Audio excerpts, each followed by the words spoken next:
Boom. We're live. We're live. Greetings, people. Hello, everyone. Hello. Happy Friday to everyone. Yay. Really quick off the bat, if everybody can let us know if audio and visuals are good, that there's no issues. Except for my ugly face. I'll fucking mute. Beautiful boy. All right, we will do a couple of quick hellos to the chat before we do my intro and chat away. We got Kai in saying Tony. We got this is the one time Culture's not first, but Kai is an understandable first place. Mia Tobin is in. Hi Mia, how are you? Awesome bearded squad. Yeah, we gotta, things like that you gotta pop up on the screen. Things like that you gotta pop up on the screen. This is true. We got PokeBundles. What's going on, my friend? Congrats on setting up the YouTube channel, Bran. Looking forward to seeing the adventure there. Well done. Shane is in. What's going on? Evan's in too. Shane, and hopefully Amber is in as well. Phantom Pulls. PokeBundles asking if everybody got stuff, hits and perfect order and all that good stuff. I didn't. No. I didn't actually. I didn't even buy anything. No, I haven't opened it. Phantom Pulls with a 10 gifted membership. Phantom, I appreciate you, my friend. Unnecessary. Thank you very much. Very kind of you. Thank you. Thank you. We got Mr. Zard's Mix. What's going on? TCG Sean is with us as well. We got the Veggie Beast. I do know you like to be called Veggle Beast. So welcome in. The Ireland Card Show is in. What's going on? Ireland Card Show. Royalty. Good to see you. We got Joey is in as well. Joey from the Elite Four Trading and Grading. What's happening, man? Good to see you. Well, Joey. Sorry, John. We got Collectormon in. What's going on?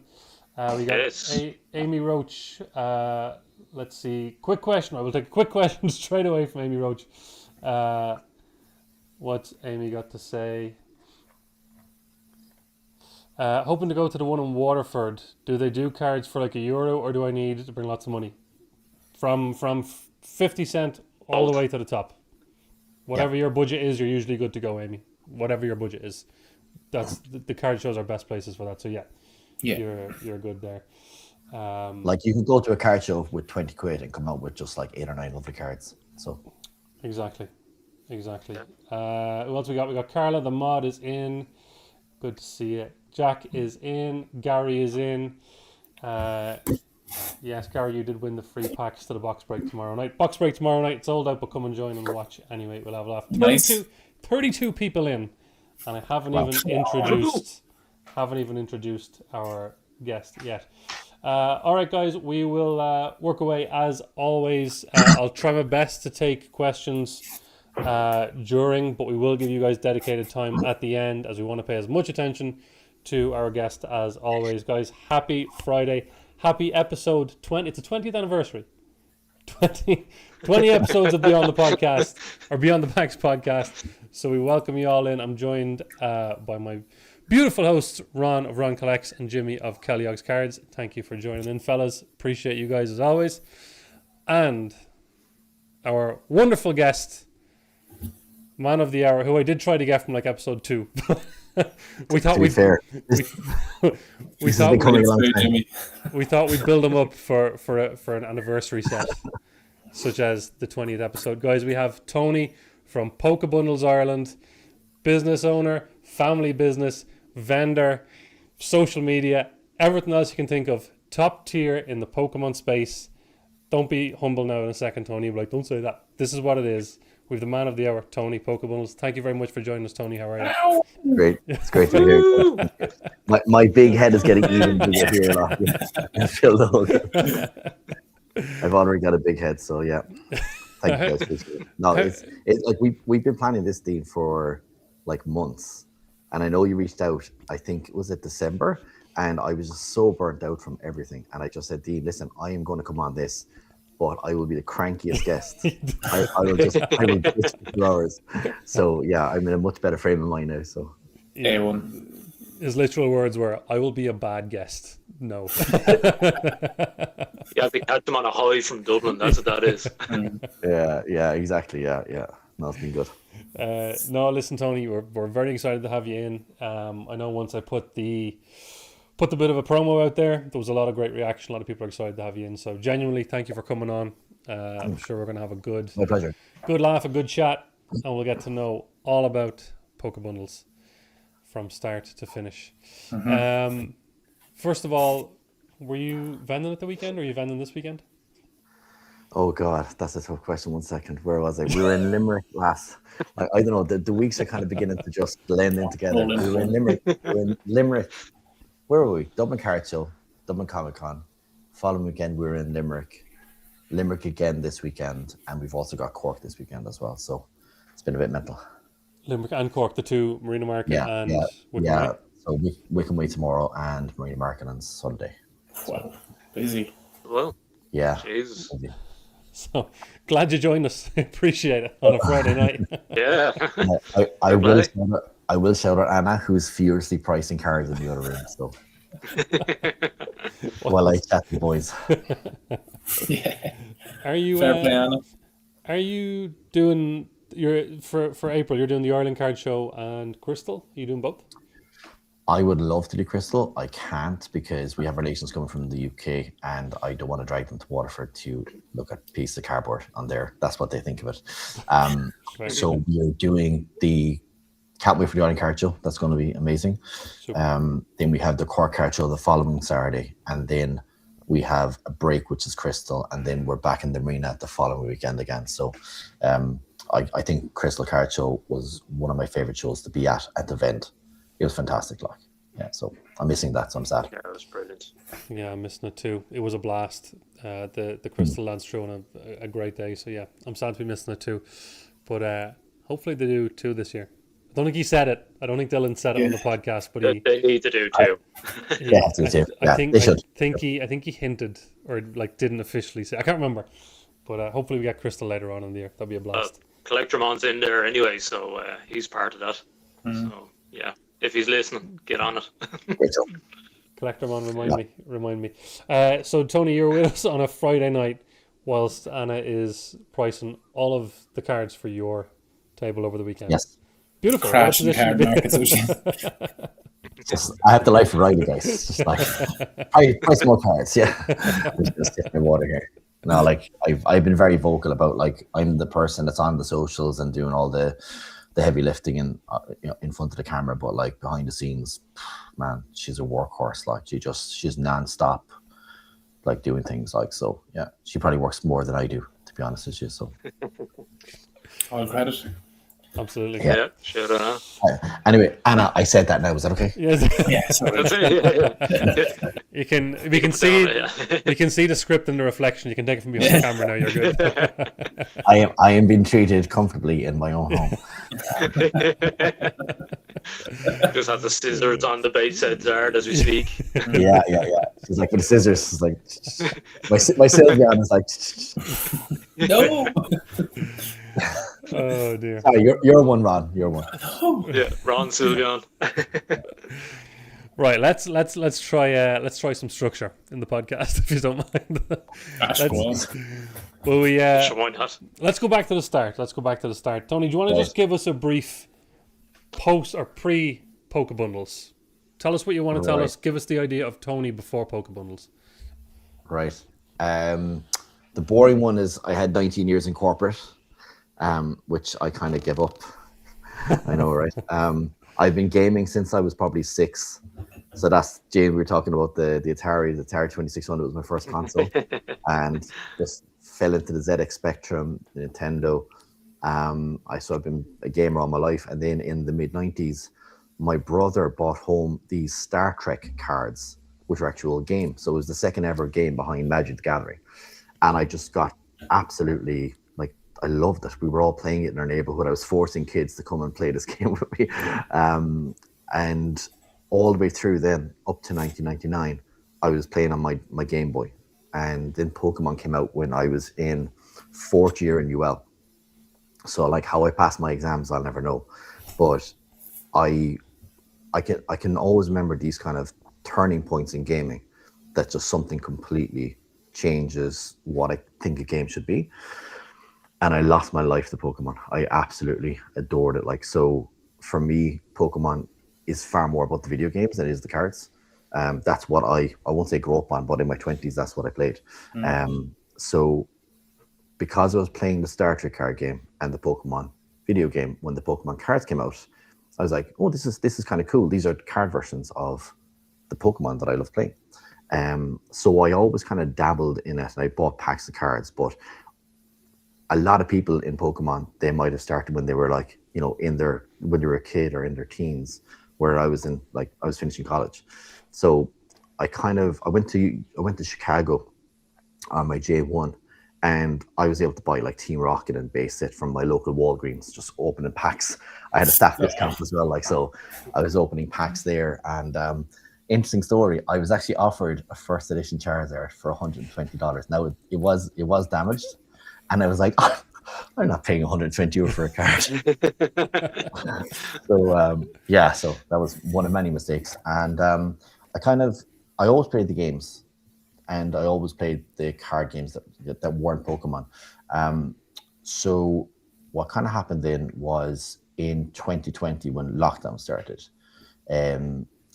like everyone else, we started watching YouTube, and I started watching Leonhardt, and I don't know if you know a guy, Z&G Emporium. Yeah. So like two very different worlds. You have the Leonhardt opening up booster packs and libraries, like the heart and soul of the hobby. Sure. But then Z&G was talking about the business side, and I felt myself getting very much into the business side of Pokemon. Like I love you do monthly kind of things, like this is the prices, this is what you buy, this is what you don't. In the meantime, myself and Anna were spending an absolute mega ton of money on Pokemon. Like we would go to Smith's and buy, at the time we started, because when lockdown lifted, we went back into GameStop. One of our friends is the manager, and there was, I don't know if anyone remembers, there were twin packs of Rebel Clash, yuck, and Darkness Ablaze, yuck. And then for a $5, so we started to open the packs, and Anna pulled the Charizard VMAX out of her first pack of Darkness Ablaze in a cafe, and she nearly deafened the whole place. So that started kind of getting back in. And also the manager's husband, he was collecting, so like we were just kind of opening packs, and I thought it was fun. But the first time the full arts, the trainer cards from Cosmic Eclipse, that's what got me right back into Pokemon. So the one that I credit to me going back into the hobby was the Piplup trainer from Cosmic Eclipse. So that card, I just thought, like, this is just a work of art. So I started collecting, and then started like literally just like master setting Hidden Fates. And that was kind of it. And then we were kind of we realized, man, we've a lot of spare cards. We need to get rid of these. Like, so we started just posting them on Facebook. And like in the middle of lockdown, where like the police were still kind of looking around for people meeting, and I was meeting parents in Lidl car parks at about 10 at night, selling my Pokemon cards. like it's like, oh no, it's actually Pokemon card. Yeah, right, yeah. And like what we found then was, like, we were listening to parents. I had started a company maybe a year before, and it kind of died a death with the hard Brexit. But I had been learning e-commerce marketing, sales, website development, copywriting all the way through. So like, even though that business was a bust from day one, I was able to kind of use everything I learned into what became PokeBundles. So we listened intently to the parents who were meeting, and they were saying like, oh, I'm sick of buying fakes. My kids are going to Smith and there's no packs. And then when they do get packs, like, as everyone knows, like that era, like the hit rate is notoriously bad. So like when parents were going to Smith and like spending €25 on packs of cards, and the kid gets nothing, they're going home, they're like, this has just been a waste of my time. And like from the parents' perspective, they're spending that money for a happy child, whereas they weren't getting that. So like, we were coming in with bundles of Pokemon for like Charizard fans and Pikachu fans and everything like that. And we realized there's probably a business here. Like every good business solves a problem. And what we found was, like, you sell parents peace, and they weren't getting peace with the stuff they were getting in Smith's if they could get them, and they were getting fakes online. So we just said, you know what? It was 2021, and lockdown was kind of lifted, and we had heard about this market in Limerick City called Wickham Way. So we went in anyway, and there was a guy in there called Nigel Briganti, and he now has a shop in Limerick called 061. He's into kind of sneakers and collectibles, and he had this big stall, and I'm like, wow, that is so class. Like, that is unbelievable. So we went in there 2 weeks later with a €16 table from Woody's that you used to put wallpaper up on walls, like this shoddy little thing, and we just put bundles of cards based on all the feedback we got, like V cards and a little pack and some extra cards that a kid would like. And if a kid likes electric Pokemon, we'll build an electric one. And we made Like 5 that. sales. Yeah, we made 5 sales and we made 90 quid, and I took everyone to dinner, and I just sat there with Anne and I said, I think we're onto something here, because like that's almost as much as if I would make in 5 hours in my corporate job. So I'm like, okay, let's try it again. And we tried it again and again, and it kind of went down from there. Really. Is it like that on the screen? There, Oh man, I was looking for that photo all day today, and I would love. And there you have it. Yeah, so that was the very first day of PokeBundles. Yeah. I'm actually getting super emotional, like, because that's how it started. Like, That's what we just wanted to put it up and talk about it. Like, look how far he's have come. Like, yeah, no, I'm super emotional, like, because like that seems like a lifetime ago. Like, but it was. there you go. You know, and I remember those bundles. So like they were made like with all different cards, because we knew, like, we were working as well with a charity called ASD. They help kids with autism and you know, difficulties in how they interact with people. And they were saying like that, you know, there's a lot of kids like that they can't handle getting duplicates. So we made sure everything was completely different all the way down, and then at the back then there was some V cards and some VXs, so they get this big surprise. And like the feedback was just overwhelming, like, because Great shout. like yeah they were a tenner each, and they cost us about €6 to make. So like we were able to get a little bit of money to pay for the stall and just kind of start to build, like. So Credit to Ron there for the research. Ron dug that up, just so you know. It's credit to Ron. Yeah. I'm afraid what else Ron is after picking up. That's it. That's the only one. That's the only one. Here's me naked on the beach. It's amazing to see what that picture meant to you, because when's the last time you actually looked back and reflected on old posts and on pictures like that? Like, I'll be honest with you, it's been a blur for the last 4 years, and I had to go back to Shopify because I couldn't remember, was it 2022 or 2023 we opened the online store. But just looking at some of the very first orders, like Mia's in the chat, like Mia's one of our longest standing customers with Finn. Like, we used to go up the country to their neck of the woods and vend, and like it's amazing to still see customers coming to us like 4 years, 5 years later. Like, so Finn's pretty much growing up with you, like. oh my god, he's got so big. Like, and I actually did, like, we were heads down for most of for the Dublin card show, and it's just like so manic. I was just like, yeah, regret. And I was serving Finn. I actually didn't recognize him. It was only when I saw Mia. I was like, oh god, Finn, sorry, so sorry, but I didn't see you. But yeah, it's kind of, we've just been busy scaling it since then. It's unbelievable to look at that picture, because that picture is the first time I kind of realized why you're called PokeBundles. Yeah, that's it. Yeah. And one parent said, I poke you for some Pokemon cards, and I'm like, but so like there's probably half and half PokeBundles and half PokeBundles. So yeah, it's been crazy. Like, we did that in Wickham Way for about a year, and we realized that the business model worked. And then it's a case of, okay, like, if we have a bad, like, because that was all the business was at the time. So like, if we had a bad week in Limerick, the business had a bad week, and we realized, like, the business model works. We need to kind of take this a bit on the road, because we were doing little markets in like Thurles and stuff like that. But we went to Marina Market in January 2023, and within 5 minutes we said, we have to set up here. This is the next step. And if we do that once a month, we could, probably eclipse what we take in Limerick. So the issue with that was, like, the Marina Market is 400 quid to set up in for the weekend. And also, if you set up in a market, I think a lot of vendors might have tried this themselves, but you cannot rely on just footfall just naturally coming in the door.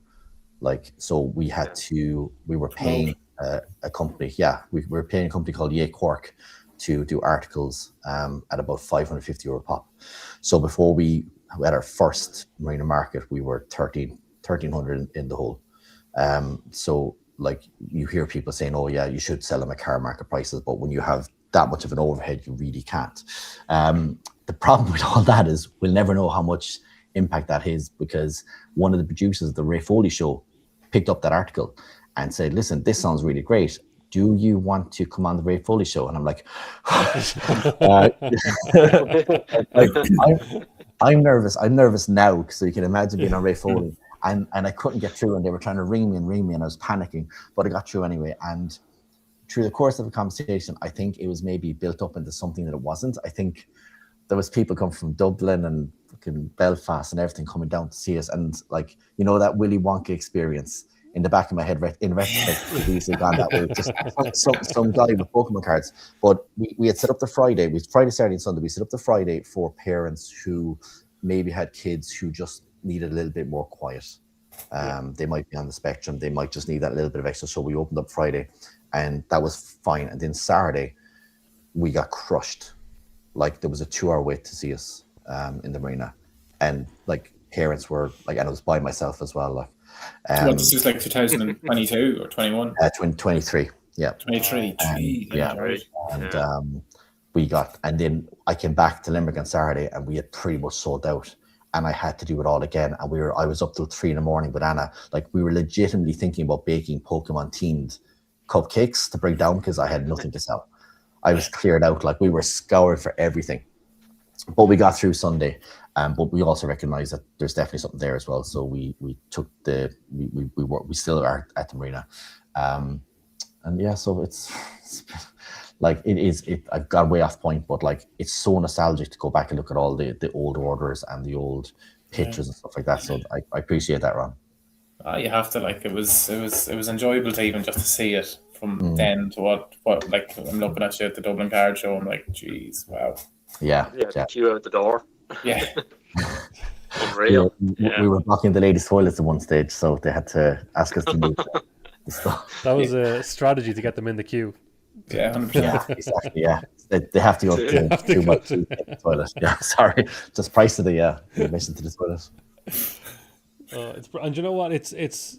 I think the only other situation I've heard that's similar to yours, where it was a couple who found Pokemon together, was PokePair, who I saw just come into the chat, Tamara and Quinton. So was Anna also a fan of Pokemon, and it just perfectly worked out that way, or?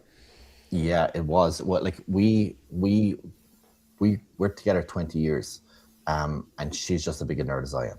So like, every time I got a Pokemon game, like, she'd get, like, I get black, she'd get white. Right, you know, so we just sit there and play. And then once we got to about level 40, we'd start, you know, I'd say fighting on the Pokemon, probably fighting real life as well. Because, but yeah, but like, we played the game solidly up until Black and White, every single iteration, and then just things in personal life and stuff like that, we just had to take a step back and just focus on a few bits and pieces, like house buying and baby making and stuff like that. That came across very badly there, but It's just like, we just skip but like, that. there was stuff we just needed to get done in our lives. Adulting. Yeah, exactly. So like, as I said, like, she does so much of the back end work. It's crazy, like. Good. It takes a team. But we love it. Like, we get on so well. Like, we get on like really, really well. Like, we're perfect for each other. Like, I'm the silk and she's the steel. So like people. Very good. That's good. Like, she's like, don't come to Anna if you want the deal. Like, she'll come in. And, like, I was gonna say, dude, you like one of the lads down in Cork. Tony's a softie. Yeah. She'd be like, I asked my wife, like, I would spend 300 euro cards, and I asked the wife for a tenner off. She said no. So like, I'm the kind of the diplomat, and she's kind of like the Iron Fist. Yeah. You said it, not me. So, yeah. Tony's sticking to the script. Yeah. I have it off. That's it. Yeah. Listen, We'll watch out next time, Ron. I'll give a couple of shout outs, because I noticed Mia is in the chat saying how happy Finn was to get to give you the Sylveon, Tony, and they were, you gave them a bit of time while you were so busy. So just want not always, like, I appreciate it. All right, well, look, we've gone through the backstory. Usually when I ask the backstory, people are like, oh yeah, I played the games, played the cards, blah blah blah, gave it up. But it's nice when someone comes on, they've got an interesting story like yourself, so we appreciate it. So then obviously you realized, that the market was going well, that there was a business there for it. When and how did you start? What did officially we are a business What did that look like? And at what point did you see we need to do more than the market? We toyed in 2021. We saw it worked, and then we kind of officially started in February 2022. And I just think it was just the overwhelming feedback from parents who, as I said, they had a finite amount of money to spend on Pokemon and also to make their kids happy. And they were just like, there's no competition between what you're putting together and the hours you're putting into making that stuff compared to what we get randomly in Smith. So we kind of knew from the feedback. And I think because of that, then because of the marina market that was so busy, we actually passed the VAT threshold as well.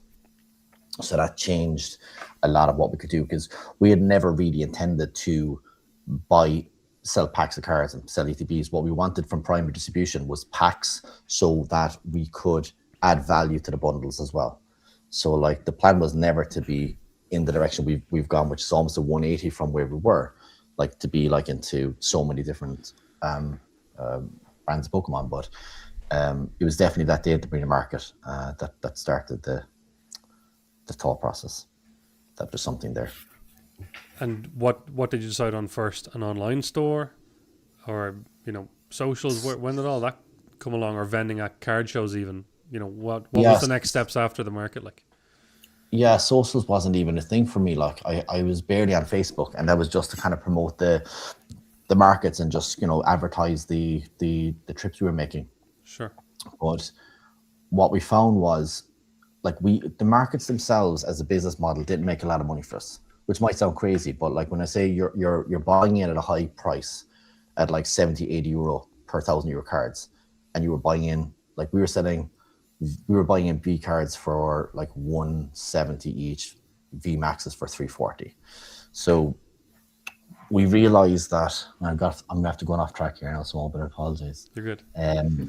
No, we realized that even though the costs were high, we still were getting people coming in because someone in a group chat, a parents group, said, oh, we had to come and see these guys in Cork because the way they're treating the kids, the respect they're giving the kids, giving them advice in their folders, it's passing through all these social media channels. So got on Facebook, use advertising, and that kind of was the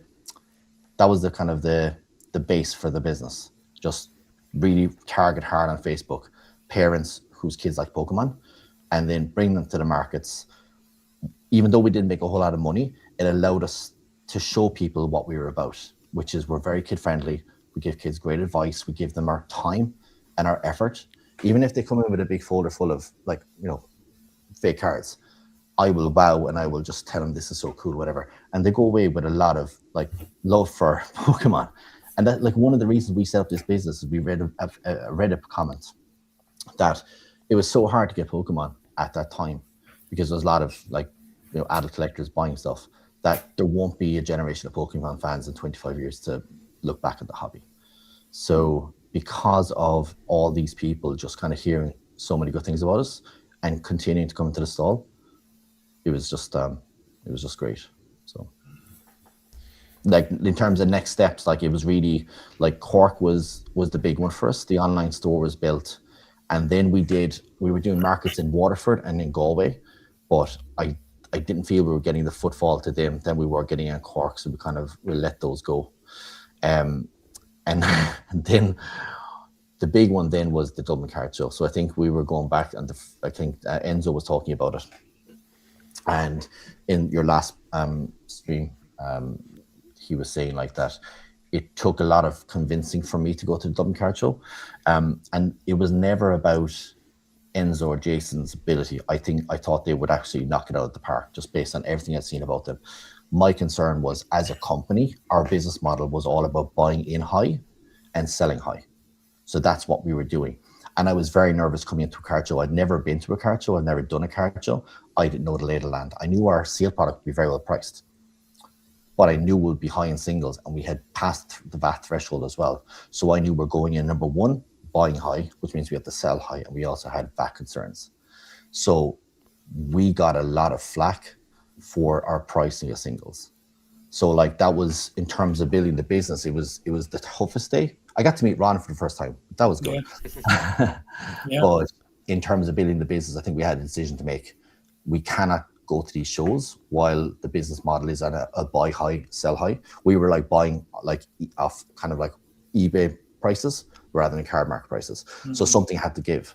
So like the next evolution then was to kind of move away from kind of buying in at that crazy price, like €70 per 1,000 cards, and kind of go back to market norms.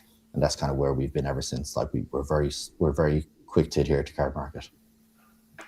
Was Dublin Card Show your first card show? Yes. Really? I'd never been to a card show. I didn't know what to expect. Like, and it was like I had nothing priced. I was by myself. It was nuts, wasn't it? It was a very difficult day. Like I came out of it very deflated, to be quite honest. Like I think it was the worst day I think I've had as a business, but also the day that I went, okay, if I want to do this next year, the business has to completely change, because the money's in the room. There's no question there, but the business has to change to be more adult focused. And kind of that's what we did. And I was like, one of my proudest moments then was the second Dublin Card Show, where we were swamped, and we had, I was so proud of the display we had. We had everything covered, from the €1 cards to the big grails to the big slabs. So like it was very transformative. And the bags. Yeah. And the mystery bags, yeah. There we go. Which did fall over at the start of the show, but They were just everywhere. Like, yeah, we made a stupid idea of actually putting them in the middle of the table, and what happens was there was just this massive queue, kind of like an umbrella kind of going out, and no one could get to the table then, and we were blocking the queues and everything like that. We were blocking the border. I remember that first Dublin Card Show. It was epic, and it was my first introduction to you. And I thought you were on your own. You were swamped. You nailed it. You had unbelievable stuff. I got my slab Zard and slab Venusaur, and you threw me out a celebrations pack, and I pulled a Gold Star Umbreon and then graded it and sold it. I was telling Anna, because I think you got 3 hits in that celebrations pack. And I was saying to Anna, because I think we only like 1 or 2. I said, will we open them? We're like, no, sell them. And Ryan comes in and just pulls gold out of it. Like, so no, it was great. That was, and it's funny because I'm terrible with faces as well. So it was only last year you kind of said you got that. I was like, was that you, Ron? Like, I didn't know social media presence then. We really enjoyed it, but met a lot of nice people as well. Like, so it wasn't the biggest disaster, but it really made me focus on what the business needs to be, which is kind of selling and buying a card market. There's someone else giving you praise for pulling a 151 Zard from a mystery bag. Exciting card, show mystery bag. Love it. Yeah. First of all, shout out to Keen. Keen, thanks for the gifted membership. I appreciate that. Very kind of you. Thank you. I appreciate that. There was a question there that I thought it would actually help with bridging into like full business. Shane wants to know what it was like handing your notice and just going for it. So technically still works there. I never get it. So I was one of those very loyal, committed employees at a large unicorn business. Never asked for a pay rise. Spent 19 years there, started developing teams all over the world, setting up centers of excellence in Beijing and another few areas. And after about 19 years, I decided I'll ask for my first pay rise. And I had definitely deserved like a whopping pay rise, but I said, I'll just ask for like 10-15%. And I was told, sorry, the budget just isn't there. There's a lot of structural changes or whatever like that. And that was fine. I accepted that decision. I was looking like Uber were paying like 10-15 grand more for my role. And I just said, okay, fair enough. I'll believe that. And then my team lead in my center of excellence in Beijing handed in her notice. And I'm like, I don't think she's going to come back in this. So they gave her a 50% pay rise. And I was like, no. So then they asked me to move over to London to head up data governance for the company, the entire company. I think in a VP role. And I just said, I'm not moving to London, because we literally just bought this house. We were sale agreed on the house. Oshin was 2. And if I was like in my 20s, I would have done it, but not in my 40s. I said no. And then I said no again. And then I got my redundancy and I ran. So it wasn't a case where my notice, but like if anyone is looking to do this, I would look at doing Pokemon as your 5 to 9. Have your 9 to 5, save money, cut your living expenses, and then work from 5 until 9 on making a business. So So yeah, the question isn't massively applicable to me, but it's good when you've no money come in. It kind of really focuses your mind to actually make money. Yeah, I was going to Forces say, you to make yeah, decisions. exactly, yeah. Yeah. I got to do it now. Like, yeah. Yeah. That's great. I know Jumping Jack Cards, Alan was in a similar situation. I mean, he's made it public. I'm not outing him or anything, but he made it public. No. He got made redundant as well, and it's kind of pushed him. I know, I think he's still looking for work, but it kind of gave him that push to kind of get stuck into the Jumping Jack Cards. So, and it's been hugely successful for him. So yeah, big time. He's trailblazing. So the progression then of PokeBundles, then the online store. When did that come along? 2022. I think it might have been 2023. I'm not sure. I think it was 2022. I can bring up my analytics here, but yeah, that started because we were getting too many requests from parents to like through Facebook. Hey, my son is 7. He loves Charizard and he loves Pikachu. Could you build him something like? So we just decided to start a website where people can access some of our more popular bundles and allow them to be customized in the same way we would do for people at the markets. So kind of that was the main purpose of the online. It's just to catch that footfall, people who really enjoyed meeting us in Cork and Limerick might not be able to get back there again, but just wanted access to, if there's a birthday coming up or whatnot, because as I said, it was far better than just getting a random bunch of packs. Like there was one woman, it struck me, she said to me like that she had spent €80 on Pokemon and all the kid wanted was a Pikachu V, but there was no Pikachu V in that set. So like I was able to just hand her a free like Pikachu card. So like the online was never meant to be what it is now. Like our business plan was basically to build a brand that when the likes of eBay or Amazon were a thing that we'd be able to kind of sell on Amazon. We could go to them and say, hey, by the way, we're PokeBundles and we sell cards. Would you like us on your platform? So it out of necessity, really, it changed into what it is now because we were at the point where we couldn't scale anymore. Like those bundles that we were selling online, they took Anna close to an hour each to finish. So Anna was working 17, 18 hours a day. She was up until 3 a.m. building these, and there was no end to sight. Like it was just nonstop. And if they were all the same kind of generic, it would have been quicker, but we just wanted to make sure every kid was really happy with the products. So we just couldn't scale. So like, as I said, we got into private distribution just so we could put packs into them. But then what we found was that more and more adult customers were coming to us and saying, hey, can you sell that? So we started selling, booster boxes and packs and ETBs back in the day where I could just order whatever I wanted. So like I never expected the online store to be what it is now, but it's the biggest driver of our business by a long shot now. Like it used to be the markets, particularly Cork, but now we started last year as a company that does pop-ups, but we have an online store. But now we're an online store that does pop-ups, and it's not even close. Like that's the business model now. Mm. Wow! So it was all about managing the income and volume. It wasn't necessarily what you planned. No, that's it. Like it got to the point where we kind of had to drop. I won't bore everybody, but there's a lot of issues when you scale a business to the size we were. We had got to the point where we were, as I said, we were buying in these collections from people at 3 times, 4 times market. But then I found out about card market. That's like, oh, this is way cheaper. So like what we started doing was, and this is not my own personal opinion. This is just pure business 101. Our bundles were priced at a price that was, people will see the work that's been put into them. And when we started with card market, what we realized is, wow, we can build these bundles way cheaper. I'm going to drop all the prices, and I'm going to drop them instead of a €40 bundle. I'm going to like allow more people to access them, and I'm going to bring them in for €15 and €20. And I spoke to my business consultant at the time. If you work with the Leo offices, they'll give you a mentor, and they said, this sounds really good, but don't do it. I'm like, but why?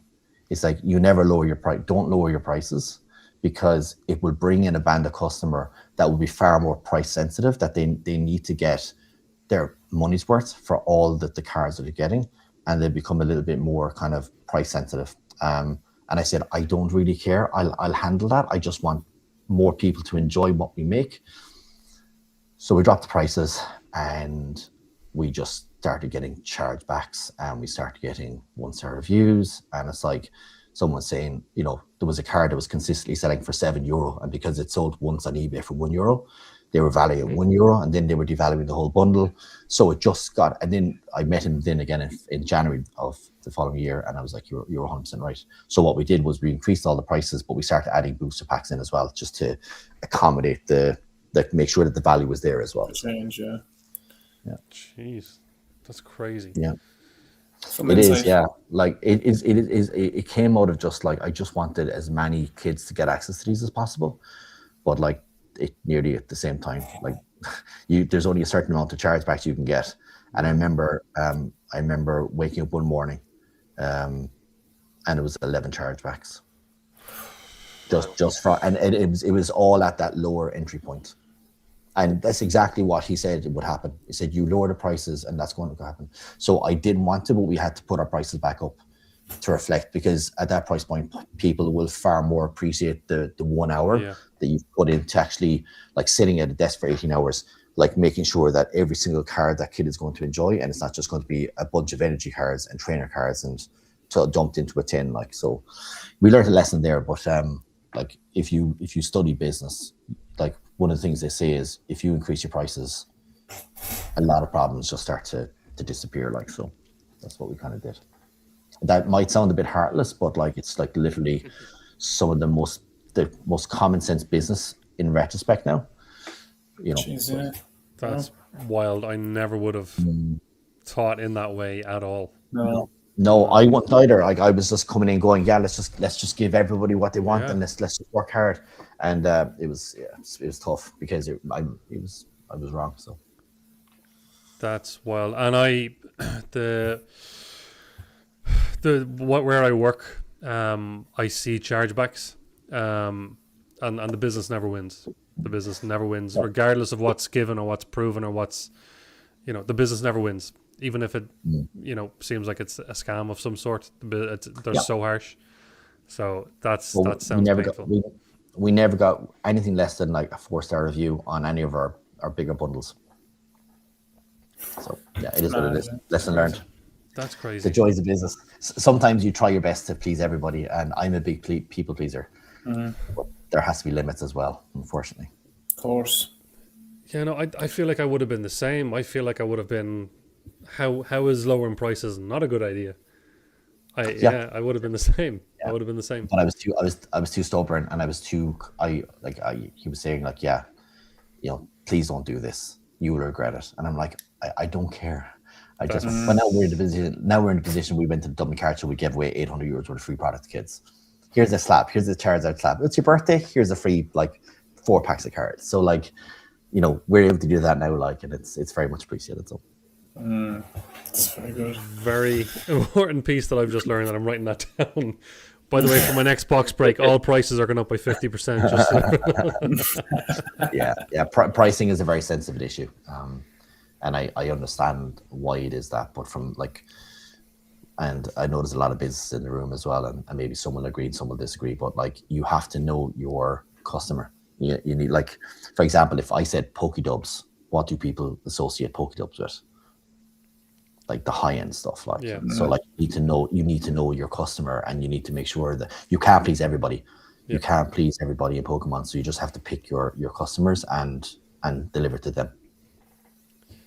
And I think you already mentioned this, but in terms of the website, and then I'm going to put the card shows and the markets together here.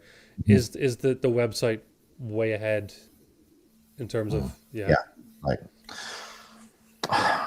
I suppose it's always there. It's always there. It's always been there, but no, now. But I mean, the shows and the vending, they're not 24/7. Whereas the website is. Exactly, I think that's the biggest difference as well. Is like our weekdays all about just the online store, and then we got to prep for the card shows and stuff like that. But my is on the website now. That's what will survive everything, I think. What do you prefer?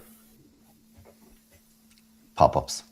Yeah. Pop-ups. The pop-ups are a guilty pleasure. crack. Like literally, if I look at every business metric, the correct call for this company would be to shut down all pop-ups, do international card shows, and focus all my efforts on the online side of things and break into Europe.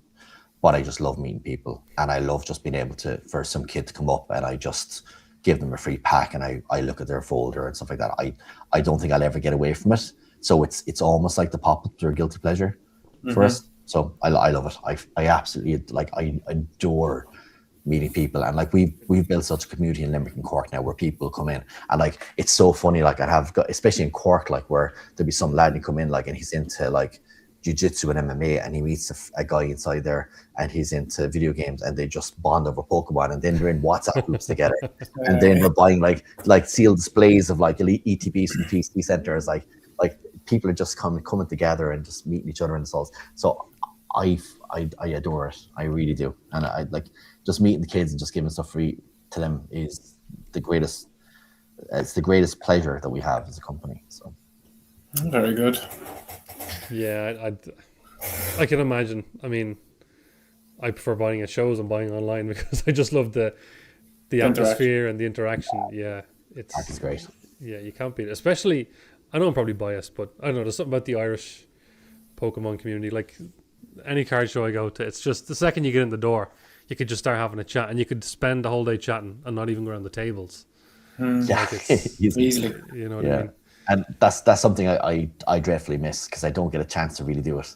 Like when you're like when you're vending, like as Jimmy will know, like it's just full on sometimes, and you don't. I got 15 minutes at Dublin Card Show. I ran up, I bought something from Yana.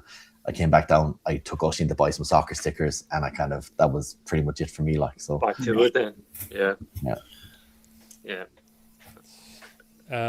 What I was going to ask as well is, and I mean, I think I know the answer, but I'm sure the pop-ups and the markets are still important. Maybe not in terms of the income, but the branding and the relationships that might still drive people to the website and just the overall PokeBundles brand. So I'm sure it's still important in a way. 100%. Like when we were doing, as I said, when we were doing the markets at the start with the overheads we had, we weren't making a ton of money, but we were generating so much goodwill to the point now where, like, I hope I'm pointing in the right way. That's the most valuable. This thing here, that's the most valuable thing. It looks nothing like me anymore. But that's the valuable thing is that brand. Like, so like the markets have allowed us to kind of build a brand where like people, no matter what show they go to, if they see our sign, they'll go, "Oh man, I've seen you guys on this and all, that was so cool," and they'll come up just for a chat and stuff like that. So definitely, like the reports built with the Irish community has allowed us to build the business we have for sure. Like, so I'll be sad eventually to say goodbye to the pop-ups, but yeah, they've been fantastic. Like to just, as you said, just build that brand up. I don't know if this is something we should come back to at the end when I ask about the future of PokeBundles, but you just said saying goodbye to the pop-ups. What does that mean? Or is that something we'll come back to at the end? No, it's fine. I'm 50 next year, and like I'm very mindful of the time that I spend. So like when we like the pop-up and Saturday in Limerick, I start pricing cards on Thursday. Like I think a lot of you have vended, and like the effort that goes into a card show, like getting your prices right, checking a card market, pricing it up, getting new stickers and stuff like that. We've done that every single weekend nearly for 4 years, sometimes twice a weekend. So like in addition, so like I'm very mindful like that's a Saturday my son could be at soccer, or it could be a weekend we go to London, but we haven't done any of that for 4 years. So like there has to come a time. And like one of the big reasons from a business perspective that we moved away from just servicing just kids is like Oisín, the one day that really stuck with me was Oisín was behind me at the Marina Market, and he was just begging for my attention. He's like, "Dad, can you look at this?" And I said to him, "I'm sorry, I've so many kids I need to look after." I'm like, I'm saying that to my own child. Like, he's the least important child out of all these. And I just said to Anna that night, I said, like, we can't keep going with these. So, like, I know that I'm sacrificing weekends with my family. So, like, definitely I feel that we're at the very beginning of the end of the pop-up model for us. Because I as I said, I think it's a bit of a guilty pleasure now, where, yeah, I love the pop-ups, but, like, how many weekends as a family can we sacrifice? Because Oisin will be 12 soon. He's 8 now, like, but the years will fly. Yeah. So something has to happen, like, and I think it's a little bit selfish of me to keep going when we could just be, like, spending a lot more time as a family. So, like, it won't be anytime soon, but, like, this year, even we were talking to Kai gives me an awful doing. I said, yeah, we're going to take next Saturday off. And then I don't take next Saturday off. So I love it too much. But definitely, like, I think I love the crack of the pop-ups.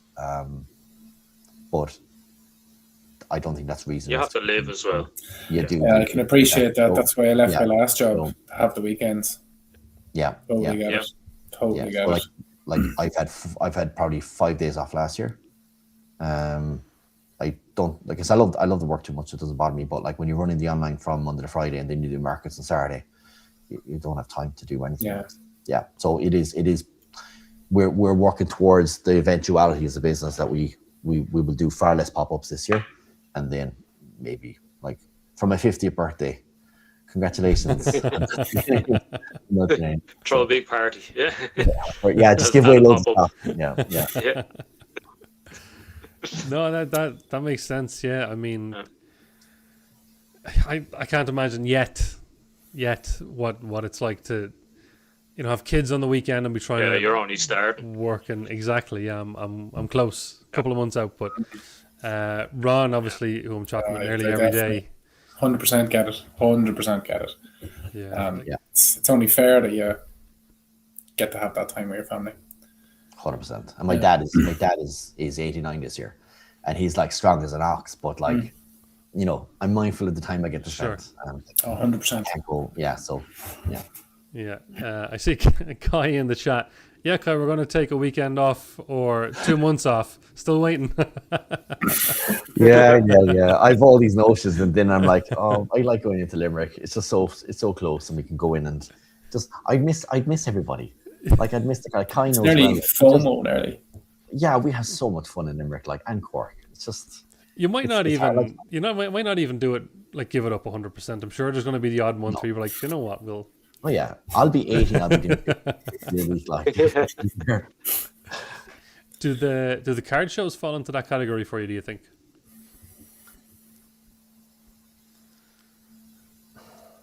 No, because they're very good for brand. Okay. So, like, when we rocked up to the Dublin Card Show and we got those queues, like, that was the talk of the town for weeks. Still is. I saw people at the start of the stream. People were already asking, when are we going to find out about the queue?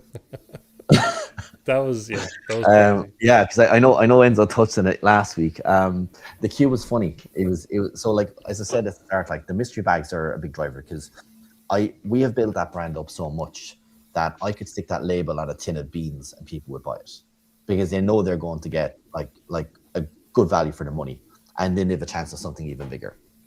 So we knew that, but we also knew if we put that front and center, we're going to swamp the table. Anyone who's not coming from mystery bag is not going to get to the table. So Jason, or it might have been Enzo, I don't know, but they said to us, listen, we're going to give you the spot here for the queues. Now, I didn't realize how busy we were last year.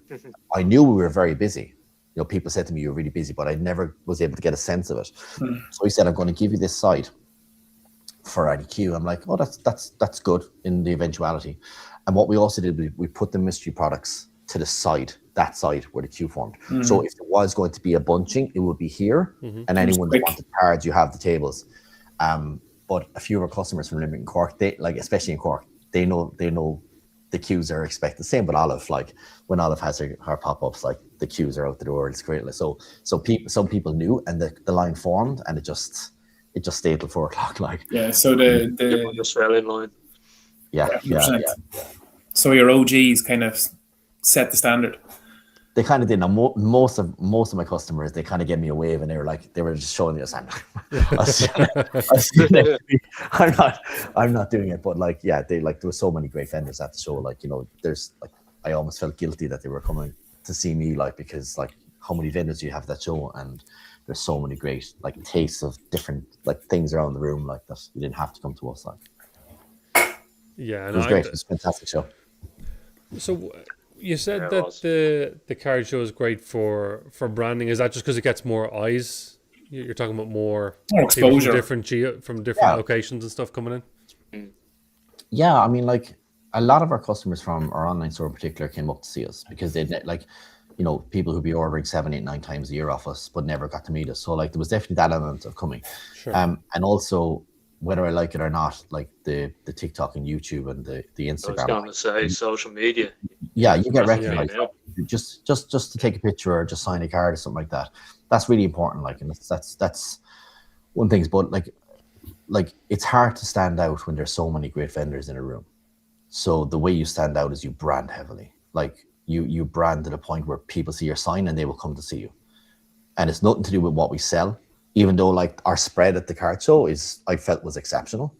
It's about just kind of coming up and getting that experience with us. Just even the interaction, yeah. Yeah. So like it's actually I don't have any plans to like the Ireland card show, the Dublin card show. Will be there kind of long term. But I do want to start doing some shows in the UK or maybe Nordics or something like that. Oh yeah. That'd be amazing. But yeah, to your point, Dean, like it's just about brand. Speaking of brand and, you know, the celebrity status that you have, we would be remiss to not talk about that TV appearance. Oh yeah, of course. On Ireland AM, because I did see a couple of people mention in the chat already, and I was planning on asking. Yeah. So that was a funny one because like we had done so much advertising on all the social media channels, and I think where they found us was in the golden pages. Would you believe the researcher was doing? Yeah, and I had only joined like a number of like, I just did it just to kind of like local contacts and whatever like that, and yeah, they just rang us out of the blue and said, listen, because we were just coming up to Dublin Comic Con, and I think they wanted to do a piece on it as well. Right. So they invited me up, and I was shitting bricks. Like it was just like, oh my God, like that was like, because we had done Ray Foley and we had done Moncrief and we'd done a lot of the other, Ray Darcy show, but like live TV is just a different animal totally. Like, so like that was. Did you get makeup? They had to still hide that forehead, please. But like it was very good. Like I mean, like I don't get starstruck that much in my older age. So like Tommy Bow was exceptional. He spent 10 minutes talking to me and really put me at ease because I was so nervous. And Alan was great as well. The plan was maybe just to kind of go over just Pokemon, the hobby, because I think at the time, you know, we were probably one of the only vendors who were out there as much as we were. And yeah, it was great. I got totally starstruck with Mirren though, because like Mirren, I remember coming up like, and I got on set, and then Mirren power walked towards me. She's from Limerick as well, and I just blah, blah, blah. I didn't know what to say. Totally Jerry. And she was talking about Limerick, and I'm like, I didn't know she was from Limerick and stuff like that. But yeah, like once we started, then it was fine. Like, but it was there kind of like, it was great to promote the Dublin Comic Con and just to we opened the base set pack online on live TV as well. Like, that's so I said, I'm going to do this because like I knew coming into it, it's going to be a light pack. I didn't tell them that because it was rule of suspense. But like we knew even the fact that it was a dud, it had the ability to go viral, you know. So that's what we did. It was a good use of business expense because it's a great clip of a moment. Like, but it was fantastic. It was a great experience. But I was glad to get over it. Yeah. What an experience, though. That's very cool. Yeah, it was great. Yeah. I'm probably more nervous now than I was on that show, like, to be honest. Well, I could make you more nervous with a few questions. Oh! I didn't know these were coming. Bring it on. Yes, Ron. Yes, bring it on. Everybody, if you're going to re-pour your drink, go quick now. Okay. Pour your drink. Do what you got to do. I've got nine cheeky questions, maybe 10. Right, let's do it. I love this. Go. Okay. Marvel or DC? Oh Christ. I like the Marvel franchises, but I think I like the grittiness of the DC universe. Like, I'm one of the few people who love Batman versus Superman. Like, I'm more interested in the person behind the mask. Mm-hmm. So like that and people are like, and it's not a spoiler because everyone's watching it at this stage, but that whole thing about the Martha, just about these two like an omnipotent being and this like billionaire, and like they bonded over something as simple as their mother's first name. Like, that to me is just like brilliant. So we'll go with DC. Yeah, let's go with DC. Okay. Pikachu or Mew? Pikachu. First Pokemon game? Red. And I could have sworn it was blue up until like this week, but it's actually red. Proof. Yes. Super Mario or Ash Ketchum? Super Mario. Card shows or Comic-Cons? Comic-Cons. Love If you had to give up one, which would it be? Gaming or cats?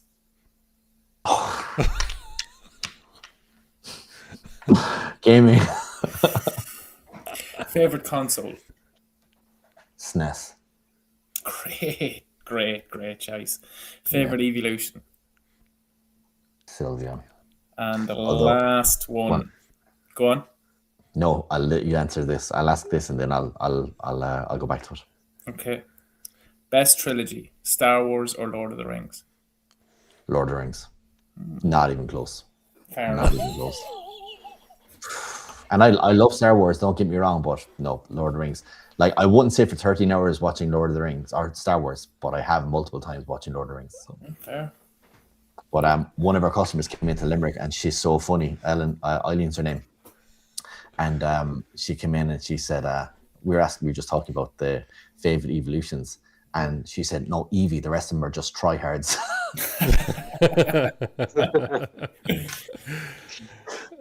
I'm just waiting to see the reaction of the chat to that last one. That's a hot 50-50 there. Yeah, I'm not disagreeing. The fact that you were so, I'm waiting to see. Mia says Lord of the Rings for the win. Bran with a damn. Phantom says Lord of the Rings, never seen a full Star Wars movie. Ooh. Me either, actually. What's that? Me either. I haven't watched one. I will. Haven't you? I will. You know, in 18 years when the kids are. Like having said that, like the Star Wars universe, like Andor is exceptional. Mm-hmm. Like Andor was some of the best television I've seen in a long time. So, like, just trilogy to trilogy, Lord of the Rings. But I have great appreciation for modern Star Wars. To be clear, I would pick Lord of the Rings over Star Wars as well. I was interested to see the reaction to the not even close. Yeah. Bran says you've lost him. He's no longer. I'm sorry. Bran's not with us anymore. One star on that. Yeah, Lord. Actually, do you know what? There's people in here saying. Most people are agreeing with you here. Like, straight up. Not yeah. I've seen Lord of the Rings. Some people haven't seen either. Keen, my goodness, get your act together. Yeah, Shane. Okay, yeah. So it didn't go as aggressive as I thought it might go. Interesting. Fair. Okay. Unanimous. Yeah. Thanks. That was fun, Ron. Thank you.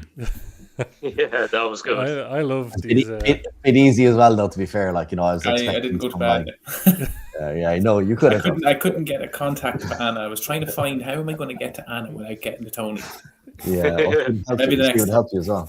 She would have helped you. That was the problem I had with mine, Tony. He got to Siobhan on mine, so some of the questions were life or death. I thought I was gonna. Yeah. I thought it was done.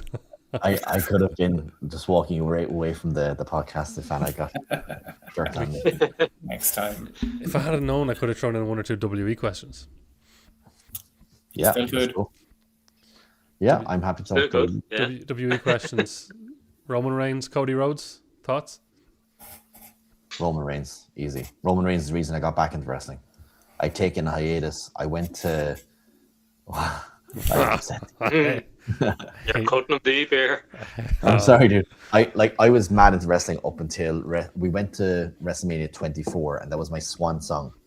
I kind of went out of it after that, and the day that Roman Reigns sat down with Paul Heyman, I'm like, oh, wow, okay, this has potential to be fair. big, like, That's and fair. the whole bloodline thing was cinema, like, so yeah, but yeah, Cody, No, Cody. No, Cody. The Roman Reigns thing, it bites me in the ass because I was watching from back when he was in the Shield.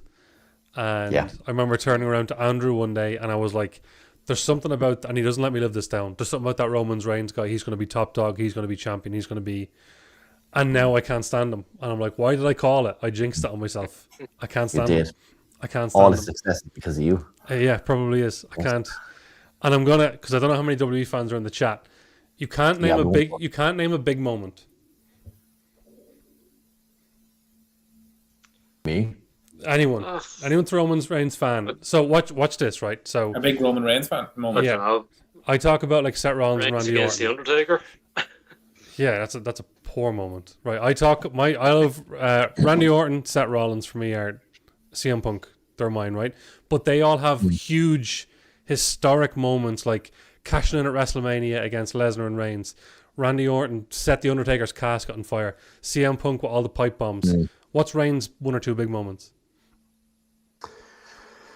I think it was more the sum of the 4 years with the bloodline But that's it. than anything. That's But it. And he didn't win any clean. No, he didn't. But I think the payoff for it when Cody eventually beat him was exceptional.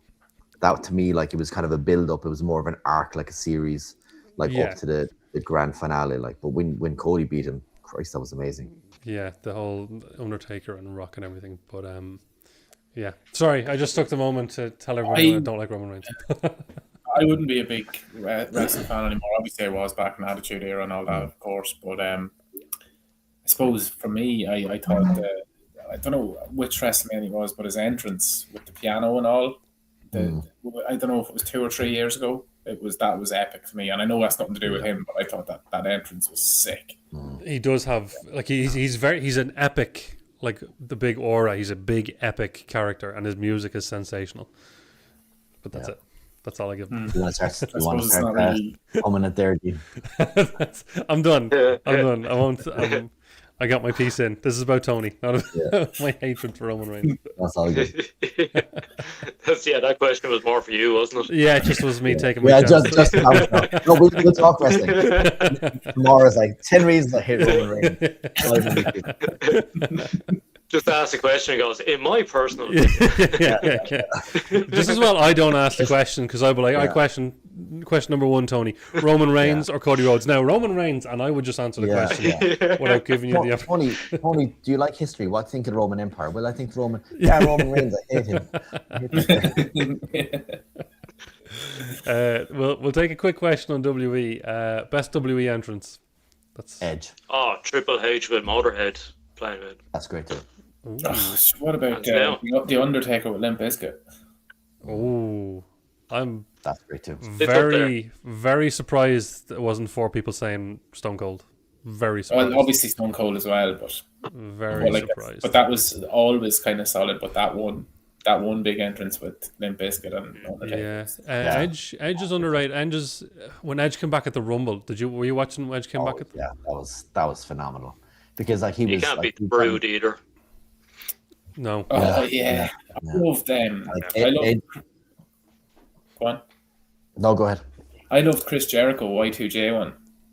Oh yeah, that was good. I liked that. Right, the walls there.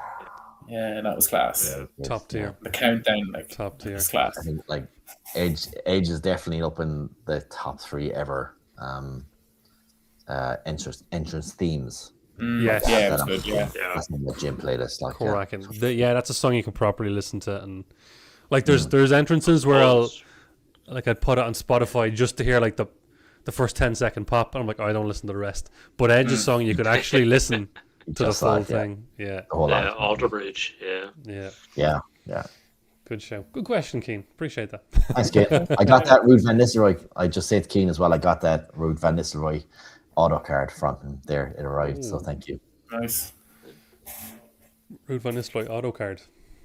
That sounds Yeah, nice. yeah. I must admit the boys at Atlantic have started making me Swayed want you. to Uh-oh. collect. I Yeah. love a few autos now. I'm starting to think. Like, yeah, there's some there that I don't have a Pokemon personal collection because I couldn't do both. So like I just feel myself kind of getting very excited about just collecting some Man United autos and some relics and stuff like that. So, Yeah. I'm keeping it separate, like not selling it, but just collecting it. no, just personal collection. Yeah. I had 2 football autos and I sold them to Connor, Sports Hobby. Shout out to Connor. Connor was I sold. It was actually. And I was talking. I actually spoke on the last episode with Enzo. The goodie bag that they gave out at the first Dublin Card Show. I pulled Kevin De Bruyne out of 10 auto. Then I bought a blaster box from. It probably was Connor, and pulled a Rafinha. But before he was at Barcelona, when he was at Leeds, I pulled an auto of him as well. And they were the 2 autos I had, and I'm not a Leeds or Barca or City fan, so eventually I passed them on to Connor. But that Batista's gone as well, Tony. Did I ever tell you about that? Remember the Batista I had? Yeah. Do you remember I put it up and it was an out of 5 Batista auto? Yeah. That went. Did it? Yeah, it was. Didn't go too far. No, it went to Andrew. It was. It'll be coming back. To be fair, it was. I got a good trade and cash on top, so we That's did a good fair, deal. yeah. We did a good deal. Sometimes you got to say goodbye to them. Yeah. You do, 100%. but there's something about ripping. Have you ripped many? Because I know you like to try and get some of the WE Blaster boxes, Tony, at the shows, don't you? I do, but my guilty pleasure is just going into Brand Max and just buying random like soccer boxes, basketball.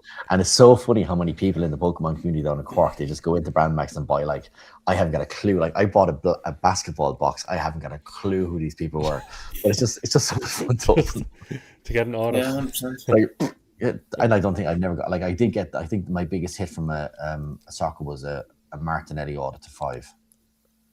That was my solid. biggest pull. Like, and that came from just a general, the hobby box, not the hobby. What's the smaller? Oh, with the 6 packs in it, yeah, blaster. Yeah, 6 or 7, but yeah, blasters. Yeah. So, yeah. Oh, they're a bit of crack, you know, especially the WE ones, because They're great fun. Yeah, I love the WE ones. Hoping for ever since I got that Batista out of 5, now I just want to open it. I pulled an Alexa Bliss auto, and I so regret selling it. Ooh. Yeah. I would have kept that quicker than the Batista, maybe. Yeah, I regret it. I pulled. I remember. I don't know where I was ripping packs. Could have been after one of the shows. I was back with my siblings, and I was pulling it, and I could see the auto, but I didn't know who it was. And of course, I was getting all like shaky. I was like, "Oh my god, who is it?" It was Grayson Waller. Cool. No, I was like, "What am I going to do with this?" I tried to sell it. No one wanted it. I was like, "What am I going to do with this?" I pulled a Sherry Martel, like Sherry Martel. Like, didn't know what I was going to do with that. Like, she wasn't even a wrestler; she just sang a song. No. Still lots fun. Yeah. See, we loved because the Dublin Card Show. This is the 3rd year, isn't it? Yeah. Yeah. Every year they've been on the exact same day as the Elimination Chamber. Okay. Yeah. So me and Andrew will always buy as much WE boxes as we can, go back to his, watch the chamber, and rip packs. Good times. Yeah, honestly, love it. That's what it's all about, isn't it? Telling you. I've got infinite time as well, Dean. So we can keep going. Unless people are close. I knew it was going to happen. I knew it was going to happen. Right. Let me tell everyone who's watching. Right. So I do this every time. Right. Tony, what's your time? Maybe 10 o'clock if it starts getting to 10. I was like, yeah, no worries, Tony. And I was like, now you might feel like you want to let it flow a bit more. And he was like, yeah, we'll see how we feel by 10 o'clock. And now he's just said, keep it going. Let's keep this party going. Yeah, exactly. Good. Because I do have a couple of things I want to touch on. Yeah. I don't want to put any pressure on you. No, listen, these tangents are always great tangents when they're fun. So all good. By the way, Kai just said in the chat, Scottish Premiership match attacks collector for years. What? I love that. Where does that come from? Didn't see that coming, Kai. Kai also said, Tony, if you're late tomorrow, it's my fault. So, yeah, fair enough. That's fair. Yeah.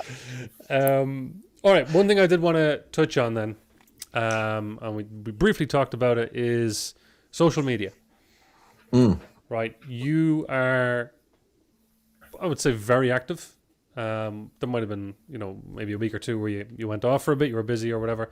But you're very active between Instagram, TikTok lives, not so much YouTube as much anymore, which I want to come back to. But what's the importance of that? And is that something that you see is, do you look at it as a marketing tool? Is it just something you enjoy? What's your thoughts on social media?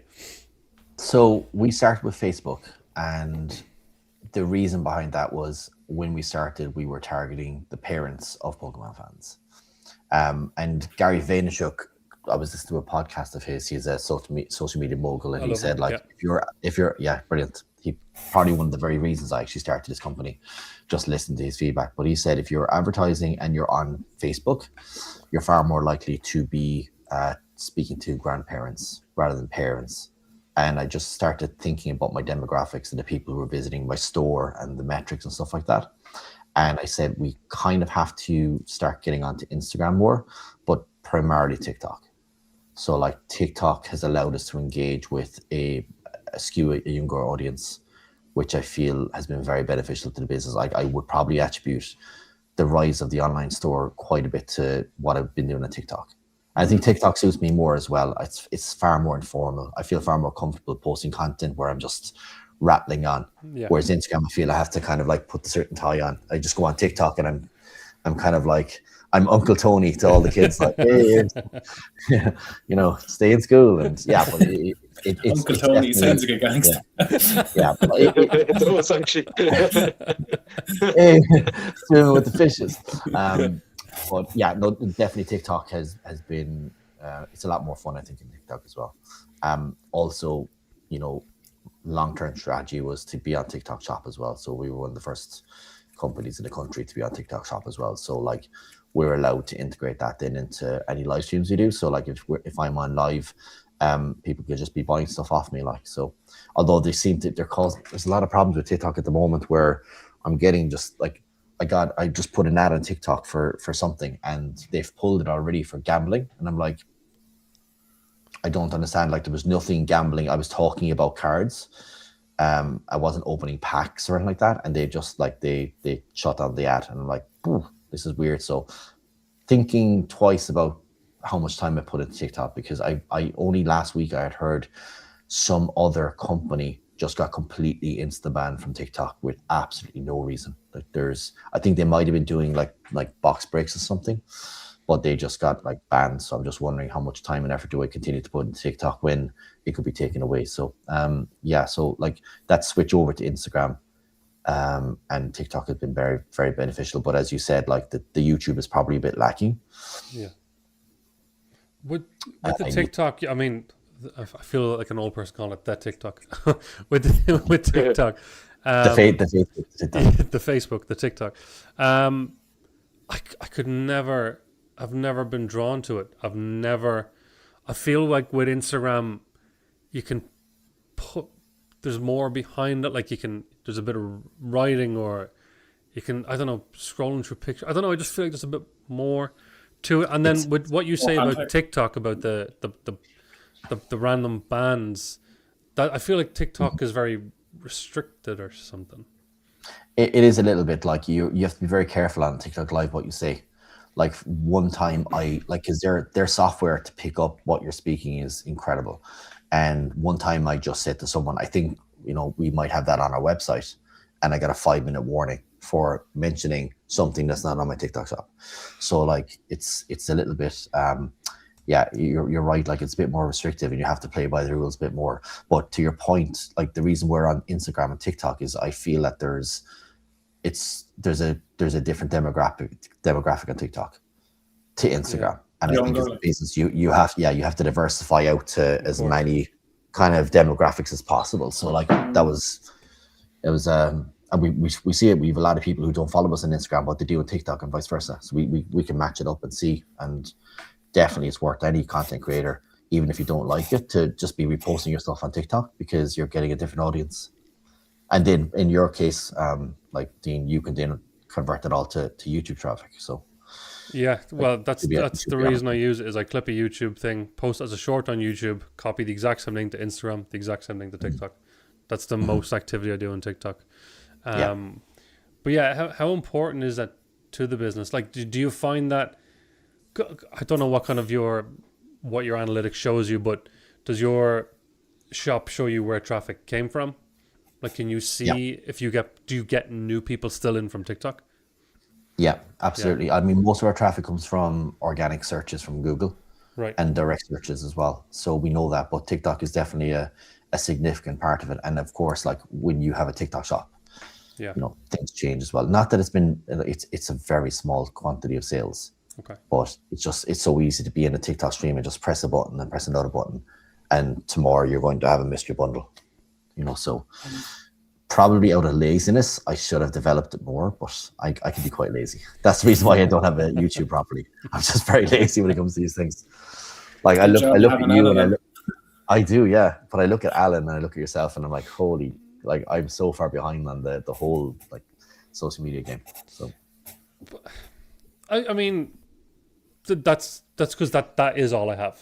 That is everything. That's my thing. Yours is, you have a business. You've more going on, and I don't know what YouTube would do in terms of. I mean, after a while, when you build up the volume, maybe then it will start doing stuff for your business. But for the first few hundred subscribers and streams and stuff, I don't know how much volume that would bring in towards the business. It might help if you were talking about doing card shows abroad. It might help with that. yeah, POVs. yeah, 100%. Any thoughts of revisiting YouTube? Yeah, if I just stop being so lazy, probably. Like Gary Vaynerchuk is absolutely convinced that YouTube Shorts everything has to go onto YouTube Shorts because the AI is picking up on what's been said and is using that almost like a benchmark for the thing. So like I've started putting more stuff on YouTube Shorts. But going back to TikTok, what I find great about TikTok is if I post a video and someone replies, I can just press a button straight in, reply with video, and now I have more content. Right. And so like it's just building up. Like sometimes I would have no ideas for content and I just do ask me anything. Yeah. And then I have 15 videos and it just one might go viral. Like, so yeah. It's a good strategy. Yeah, you do a lot of them, not in a bad way, but yeah, I see that. No, yeah, constantly the questions. It's good because people see who I am then as well. Like they can see what I'm about. Yeah, I'm just a normal guy who just like sells Pokemon cards. I sell cats and loves cats and Sylvia. I'm a simple guy. Like I'm a very simple man. Like my cats and my peace and quiet. What about Instagram? And Ron, you said something that kind of triggered it. When you said TikTok as younger people. I feel like that's just putting us 30-year-olds on the Instagram side of things. And I feel like that's actually... Do you notice that, Tony? Yeah. Do you notice that it's 30-year-olds on Instagram and younger on TikTok? No, I think it's a lot of 30s on Instagram, but it's both on TikTok. Right. Okay. Yeah. But I think they're on TikTok for different reasons than they're on Instagram. Okay. Instagram is very visual and TikTok is a little bit more kind of like... I find I can interact better with people on it. Like I'm just trying to be a 20-year-old at heart. Like, hey, cool kids. Yeah, I mean, how do you do, fellow kids? Well, like, PokeBear saying that YouTube is the highest paying platform of all platforms, which I didn't think. I thought TikTok would be. That's true. But yeah, it's a case where I don't have any aspirations for monetization and stuff like that. I really should as a business. But like, I find like I'm a quiet guy. Like this is nerve-wracking for me. Like really, like I'm very good at masking it sometimes, but like people are like, oh man, like, oh, that video, you're so natural and look at all, but like you haven't seen my phone where I have 50 outtakes. And hundreds of clips, like it's like enough. I'd be upstairs cursing and blinding because I can't get a line right because I'm following my lines. And Anna's like just coming up and leaving me a cup of coffee and just letting me go. Like, but like I'm like it mightn't appear that I'm bad at like doesn't social. I really am. Like I'm terrible. Like I'm terrible. I'm terrible at so many things. I don't know how I even have a business. Oh my sometimes. God, you literally just, Pokekaya literally typed the words, Tony regularly calls himself a terrible business owner. You literally said that the same second Kai posted that in the chat. Yeah, I know. I'm hard myself. I have high standards. That's not a bad thing. That's not a bad No. thing. But yeah, I mean, in general though, it's obviously what do you see social media more important for? Do you see it more that it brings in sales or just brand awareness, or how do you view it, brand awareness? Sales are secondary.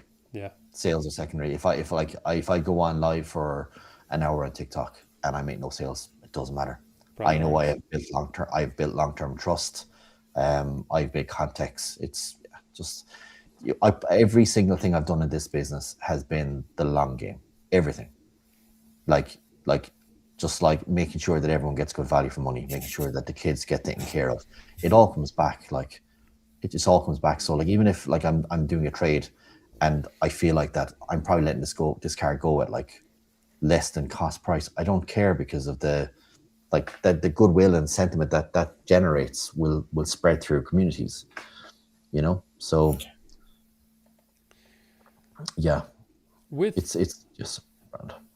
With YouTube then, like, monetization aside, and don't get me wrong, I know long form content like YouTube, it either takes editing or a lot of time dedication or a bit more equipment.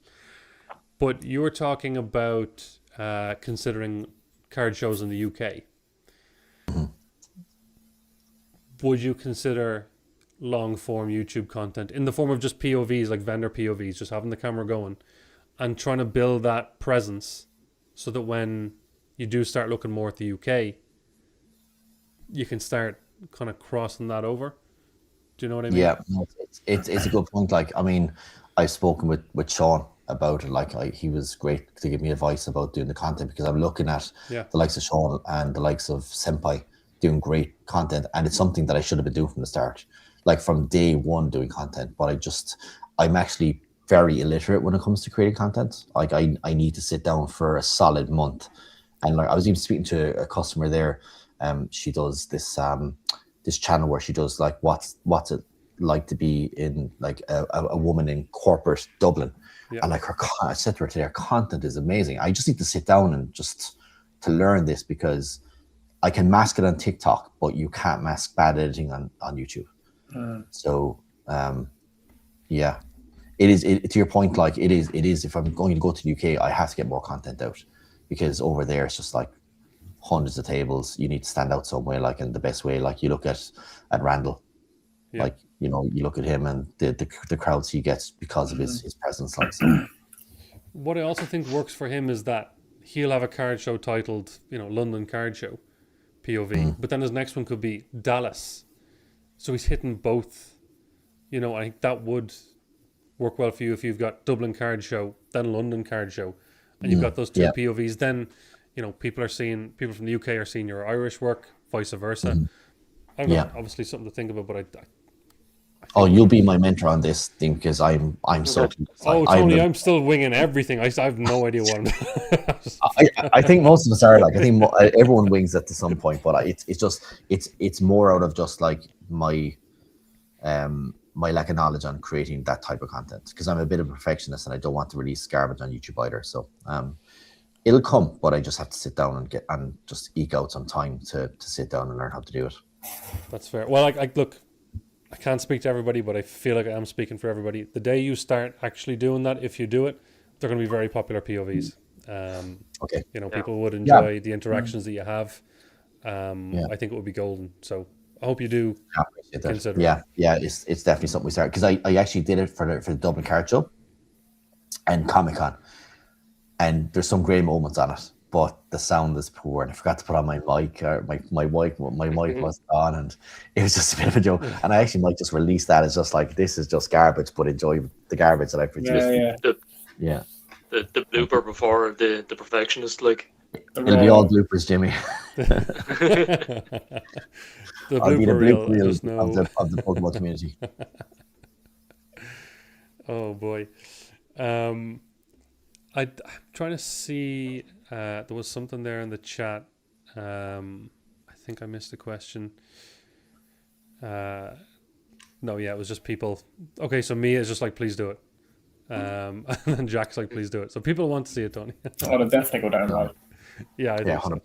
I think so. Coming soon because of peer pressure. Yeah. The boys bullied me into doing YouTube. Yeah.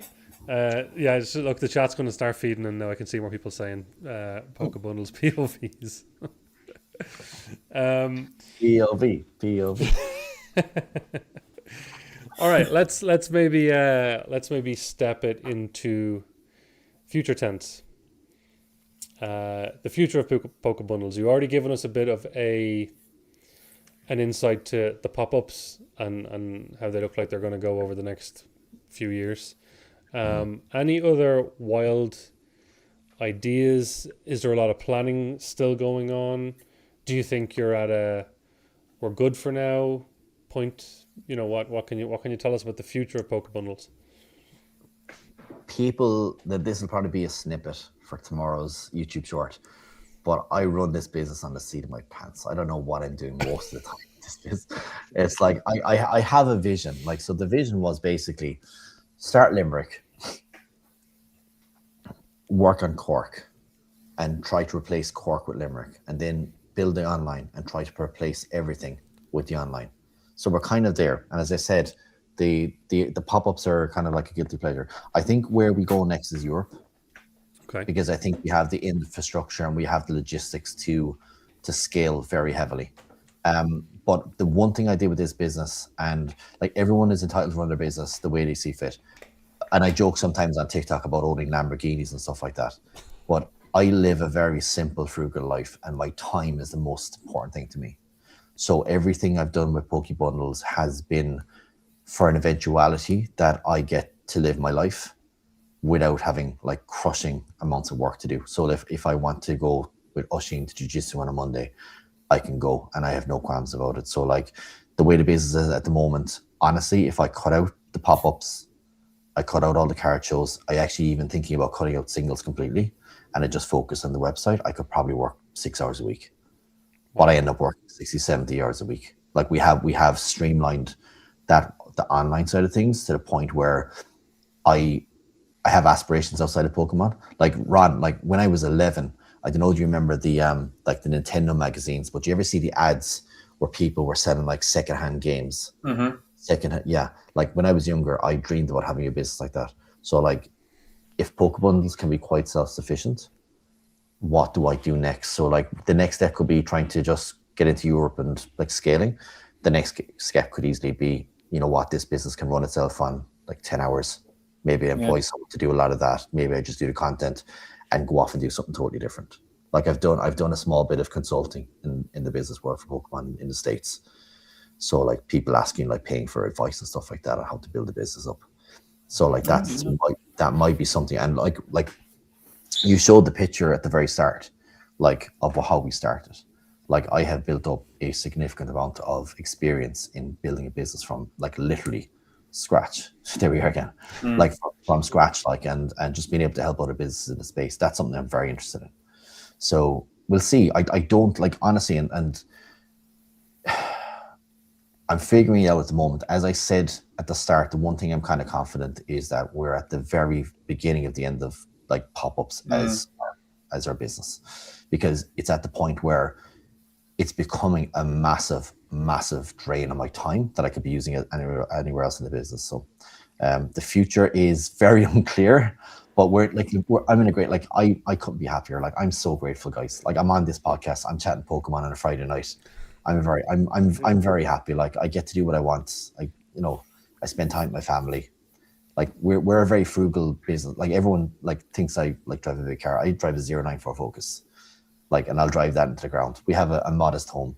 We don't go spending crazy money.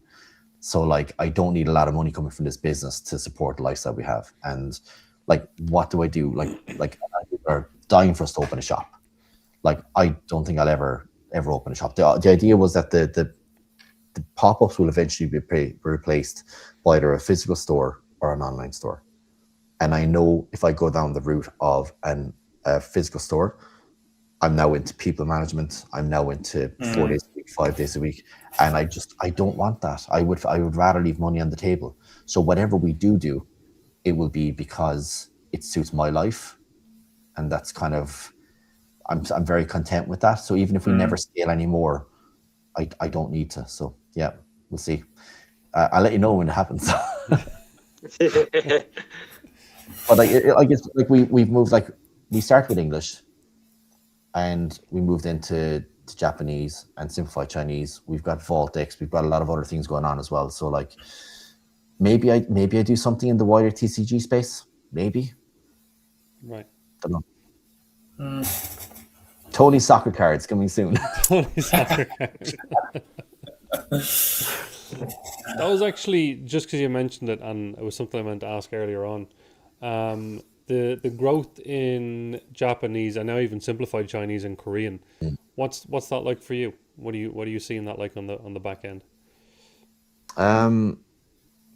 Strong sales, but Yeah. not massively profitable. Okay. Like I don't like when you're VAT registered and you've got those concerns, like to pay the taxman every single 2 months. Like there's not a lot of profit in simplified Chinese, and like we're up against a lot of stores who might not need to be VAT registered as well. Yeah. So like our prices are always going to be higher. Like eventually they'll move up into that bracket, but there's not a lot to it. But it just provides different options. I mean, like people would love to be going to Smith's and buying like 2-3 booster boxes and opening it, but they can't get to it. So the fact that like we moved into Japanese simply because like we nearly lost the business at Prismatic Evolutions. So like moving into Japanese was almost like a necessity for us.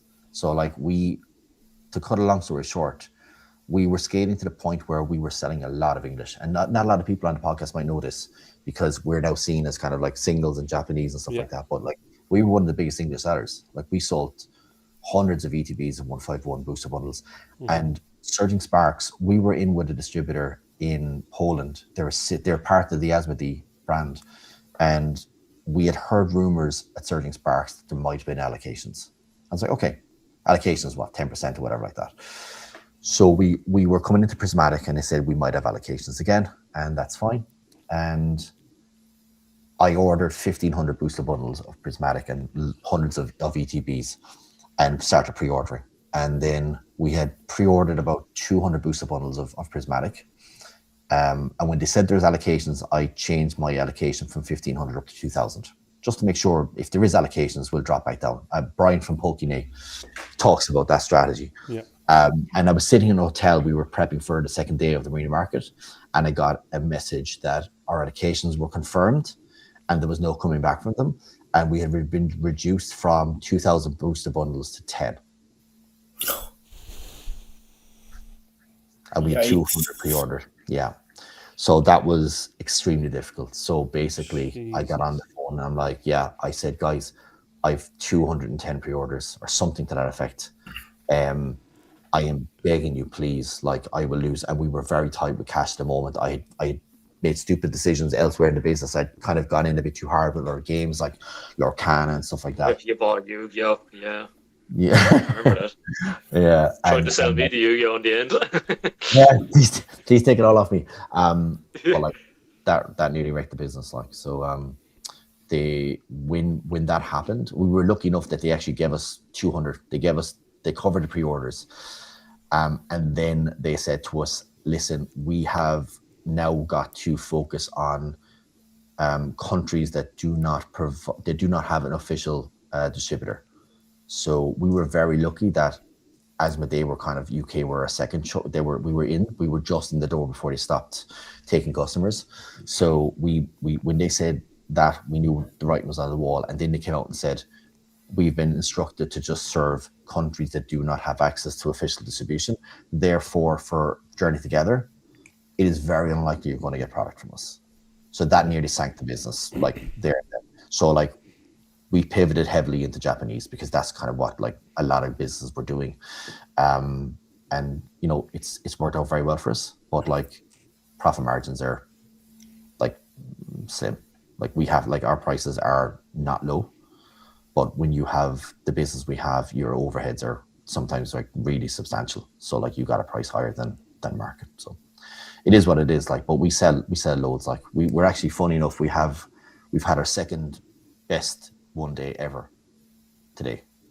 Wow, really? Like, yeah, we got perfect order at retail price, so that's sold out. And then we've been selling a lot of Japanese and some simplified Chinese has been selling strong as well. So, and like Ultra Pro and the folders and stuff like that sell well for us as well. So there's actually a question there, kind of in regards to this from Rolling Thunder. How did you get approved to be supplied with cards? I heard it's very difficult to be approved without brick and mortar. Yeah, it is. But we were very lucky that we had built up a very good online presence. So a good online presence can, if done well. Yeah. Perfect. Guys, we might actually start taking in questions now. Just if you want to start. I know there's a couple of questions that we missed there, so please feel free to throw in your questions. PokeStore said, or PokePair agreed, it's very hard to get it without a physical store, but obviously if your online presence is as good as PokeBundles, you're good to go. Just while people put in their questions, I do see there was a question there. Shane, you post that in right as Tony answered it. So here's a question from me via Bran. Dino, do you have any questions for starting vending for Tony? Tony, give me 3 starter simple tips that I can take with me to my first vending show. So I'm clueless. I know nothing. 3 just simple. I'm not clueless. I have an idea, but your cards that you sell are secondary to the customer experience. You want to make sure that person goes away. Like every single person that comes to your table can be a brand ambassador for you, and sometimes that means you're at a loss, but I think the long-term gain is there. So I think that's very basic. I think like every vendor in Ireland is going to be the very same. Just treat people with respect and honesty. Like it's not like some secret formula I have, but it goes a long way. Second thing I see, it's a little bit of experience, a little bit of sales psychology. What drives me mad is people complaining about having a quiet day at a card show when they're sitting down on their phones and not interacting with customers. Right. Like it's like if I come to a table and the person is not interested in me, I'm very unlikely to. I'm the same. Do it and at the same time, and this is something that there was some film there recently with Chris Pratt, and he was lost in space or something, and it was this kind of like this barman who was a robot. It's like why. So it's like always be doing something, even if it's just sorting cards, because if you're just standing there and you're looking at the customer, they're going to go, I feel too uncomfortable. Like I feel like I'm being watched. So so don't be sitting down and doing nothing, but at the same time, don't be like, oh, how are you? And just look busy. Be casual and look busy. Yeah, exactly. And I think the other one that has worked very well for us is, especially when you start to get busy, you've got to be smart about how you manage the crushes as well. So like we try at all times to make sure everyone has the information they need from us. Like what we've only started doing recently is that we have all our signals from Destined Rivals here, Journey Together is here. So we want people to be able to come up, make a buying choice as quickly as possible, and then move on, because otherwise you're just going to have a queue out the door. So it's very difficult to manage that. So that would be my second one. And the third one is actually right up your street. Just do what we didn't do. Just start. You have content. Like the advice that you gave to me, I would give to you. Just you're perfectly suited to be a vendor because you've already built up this fantastic presence online. Yeah. So like take that in with you and you'll be fine. Like, but and make sure you have someone to cover toilet breaks. That's a big one. Yeah, that's the big one. Andrew's been roped in from the get-go. Yeah, he's already. That's the big one. Yeah, he's already booked in. I appreciate that, Tony. That's actually. Yeah. I appreciate that because I'll definitely will be between now and then asking both yourself, Jimmy, and a couple of others questions all the time. So. Yeah, it's all good. Anytime. Definitely there was a couple of questions I missed. So guys, as I said, now is your time to throw in the questions. before we might send everybody off to bed. Or before I put everyone to sleep. I have put myself in for 2 shows. I won't announce them yet because obviously I want to wait till if and when I get approved. But what do you think in terms of something I'm focusing on right now is I mean, I have a bit of stock because obviously I've opened packs and videos for the last 2 years every week constantly. I've moved a lot of them on to kind of refund the channel, but should I be focused on the quantity of cards that I'm going to bring, or should I be less quantity and a balance of high end and low end for my first show? Yeah, it's one that I think a lot about. Like, we're a very different company when we go to Comic-Con versus when we go to a card show. So like, I always try to have the stock that I think will do the best in the room. So like, when you're at if you're saying you're going to the Ireland card show, for example, like I bring my big guns to that show, but I'll always make sure that I have stuff for the lower end of the market as well, just to the €2 singles or whatever like that. They're always a part of it. But you'll figure out you're in a good position because you already know kind of a lot about your customers, about your potential customers through the channel. So like, for your first one, just get a bit of everything. Like, it's not that hard to get simplified Chinese. It's not that hard to get Japanese, and you'll have your stuff from English. So I would just put a little bit of everything and just see what works and see what sells. And when you go home that night, go, okay, like let's just like really cut down into the figures. What was profitable here? Because that's the game is profitability. You hear all these people, oh, I'm a 7-figure store, I'm a 6-figure store. That means nothing if you're not profitable. Zero. So like, go home, see what sold profitably, and then double down on that. Like, that would be my advice, and then kind of use that to go into different shows. But definitely, like, if I was going to Crystal, I would probably bring kind of, maybe more everyday cards, kind of like hit the kind of sub €20 category, and have more folders on the tables with smaller cards. That would be my strategy. Super. So you reckon for the first one, just have a nice balance of a bit of everything, and then analyze how that went, zone in for the next one. Yeah. But the big secret is like, it's the cards you sell is secondary to the person you are. Like, if you're liked, you'll sell your cards. Like, that's always been the way we operate our business. Like, so, and you're liked, you're a nice guy, so you're good. I'm not so much. Yeah. Yeah, verdict is still out. We'll see. Couple of questions there. Kai, giving you a chance for a bit of self-promoting. Where are you going to be this weekend if anybody wants to come and visit you in person? That's a great question, Pokey Kai. Yes. No, we are going to be in Wicked Way as usual on Saturday from 10 until 3, and then we make our way down to Cork in the Marina Market from 11 to 5. And we love it because I get out to the Marina Market and I just eat all day long. Oh, that is like the dream right there. Nice. The market is so good. Yeah. I'm not going to lie. We went down the vend in the Marina Market one day just because we wanted to eat food on there. Yeah. Food's class. Yeah. And we have the Cork Card Show coming up soon as well, so I think everyone will get a taste. That should be big. Yeah, that's going to be a completely different show to last year. Bigger. The guys have taken the whole thing and just gone from start to finish. What is it that we need to improve on? And it's going to be way better this year. I'd love to make it down someday. Looking forward to that one. I'd love to make it down someday. But I'm Some track. literally top to bottom. I'm literally top to bottom. It'd be easier for you to fly. Yeah. Genuinely it would. Yeah. Pokenation Aaron, Tony, have you got a Pokemon hot take? That's such a culture question. I think we horrendously undervalue the commons, the uncommons, and the rare cards. That would be my take. Not in terms of value, but just in terms of appreciation. Okay. 2-cent card, 2-cent card, 2-cent card.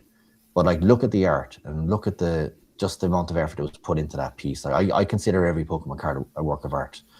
And like, arguably, like, there's many commons and uncommons that are just stunning cards. They're cheap, like, and like, I think like one of the things we did before, even just in terms of value, like I remember when Prismatic came out, the Umbreon Hollow was going for 25 cents in card market, and it was going for $2.25 on eBay. So like, there's definitely, like, to anybody in the room, if you want to start a Pokemon business, start buying and selling in bulk, and you'll be finished your job in 2 years. Whoa, that's a hot take. That's a hot take. It is. That's the hot take. Yeah. I like seriously, like if you put the effort in, like, Wow. and you target Ireland and Europe, yeah, and you're not afraid to price cards towards eBay. Would you suggest PokeBundles? What's that? Would you suggest PokeBundles like what you did at the start? Making Yeah, bundles, like- it's a business model that would still work today, but it takes a lot of effort and it's not scalable. And at the end of the day as well, what we find as well is that you can spend as much time as you want building these bundles till 3 a.m, but there will be a small minority of people who will just take the cards at the face value that they are, and not the amount of VAT you pay, not the amount of advertising you've had to spend, and the amount of setup you do. So, like, it would still work, but I think the money is more in kind of helping people complete master sets, and yeah. But it takes, like, infinite work. It's not something I would do myself anymore, like, but it's there for someone. So I do agree. There are some commons where I'm like, that would have been an amazing full art card. Full art. So yeah, I agree with you on that. And then there's some full art cards. I just sometimes love to get just a big pile of bulk, and I'll just go through it, and I'll sit there and appreciate it. I can't say I'll do that. So kudos to you. That's you're probably more respectful to the cards than some of us should be. So fair play to you on that. And like, for even for like a business point of view, like, we've been buying in, like, rare hollows for very little for the last, like, 4 years. I'd love to go back and look at the cards that we bought in 4 years ago, the rare hollows now that we were buying for like 10 cents. They're probably worth, like, a lot more now. Like, so we all focus on the big, like let's get this card for 1,600 and sell it for 1,900. But, like, there's micro arbitrage at the very lower end as well that people can kind of maybe take advantage of. So that is my hot take. Very fair. Mia, how are you, Mia? What's the hardest part of doing card shows? Is it the prep before or the prep on the morning? And do you pre-plan freebies for the kids before? The hardest part is probably the prep, particularly when we're coming off another market. If we've got the marina on the Sunday, we can wait on the Saturday, and then we're going straight into a card market. There's very little turnaround time because, as I said, we tailor the market. We tailor our stock to the market. So, like, setting up for a card show, we're almost having to break down everything we've done at the marina, price all those cards in, and rebuild in for that card show. So definitely the prep is definitely the toughest. And then it's trying to clean up after a card show. It's just I nearly hired someone to do it for me, to be quite honest. The freebies, like, a lot of the time we'll just have a massive amount of graded stuff and sealed packs and stuff like that. We just have a separate category. And when we're buying in cards during the day, if we buy in V's and EXs, it just gets added to the pile. We just like here's 9 V cards, all good. You know, it cost me €3, like, but I don't care. Yeah. It's nice to be able to do that. My accountant is like, you know, that's way too much stuff to give away. I said, I don't really care. That's my soul food. Like, just like, seeing kids, like, you give them a free card, and then you give them another free card, and then you give them another free card, and they're like, what's going on? And here's a Charizard slab. There you go. Yeah, that's pretty sweet, to be fair. If you're getting handed out Charizard slabs. PokeBrand wants to know, have you got any advice for dealing with negativity through your journey?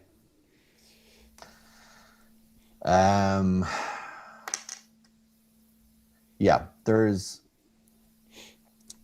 I've been on the receiving end. I think a lot of people know that. But, like, what I put it down to is there's probably 3 categories of negativity. The first one is deserved negativity, where I've let someone down. Okay, it doesn't happen often. We might get an order wrong,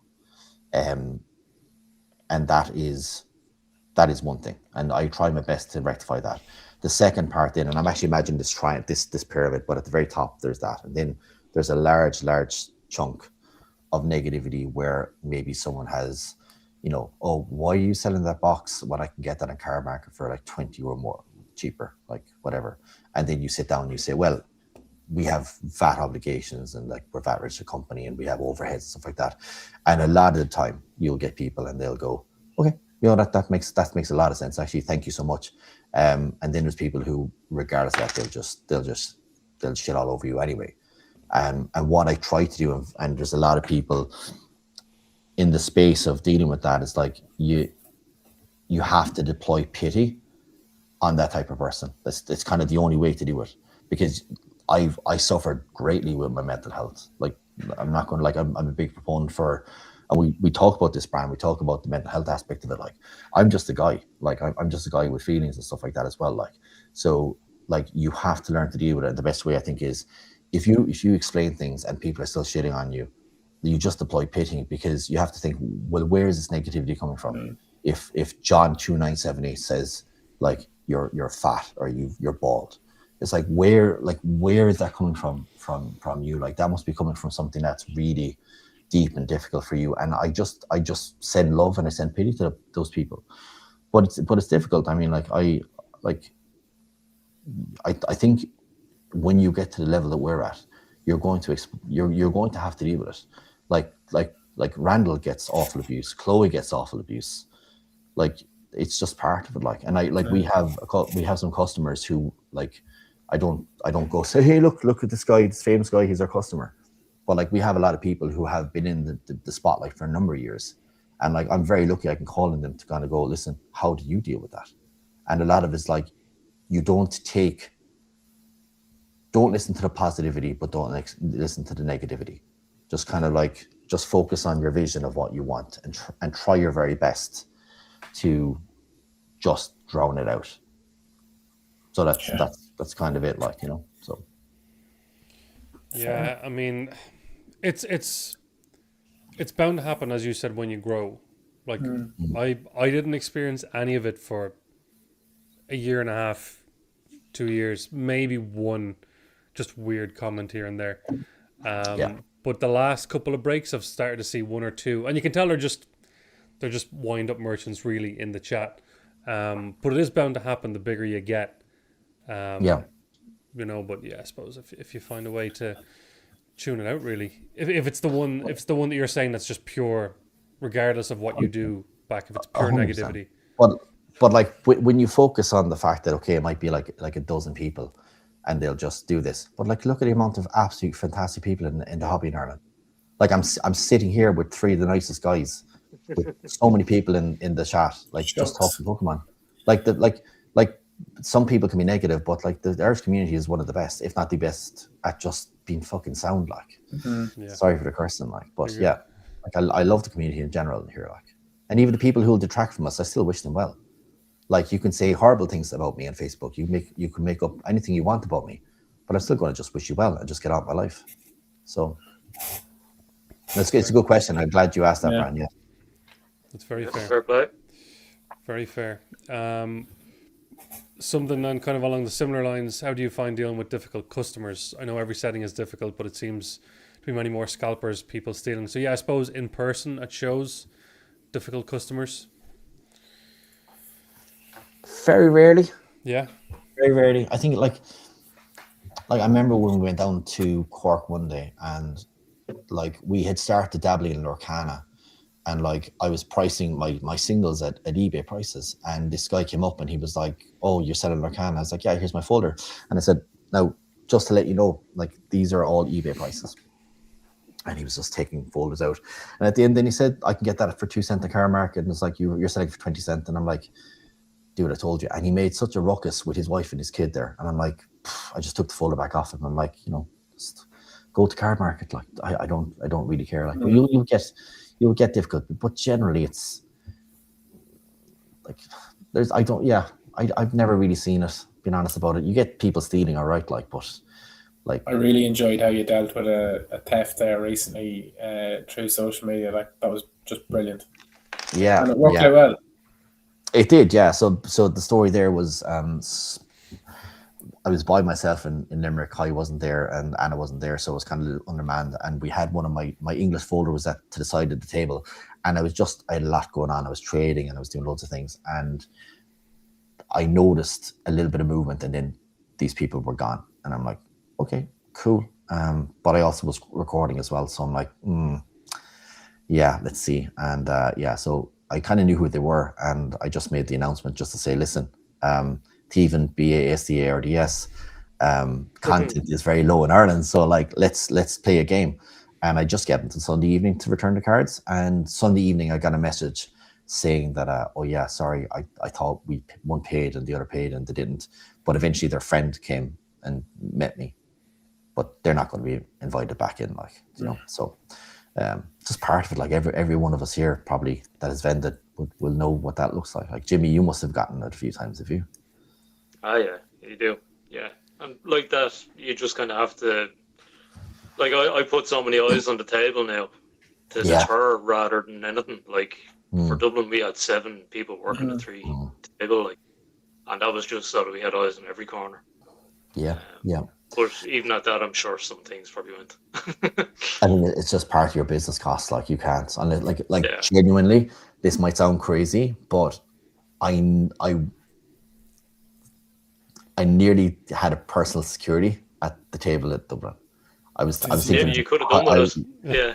Like literally, I was thinking, how much it would cost to hire a 6'5" guy to look over the table in a high-vis vest?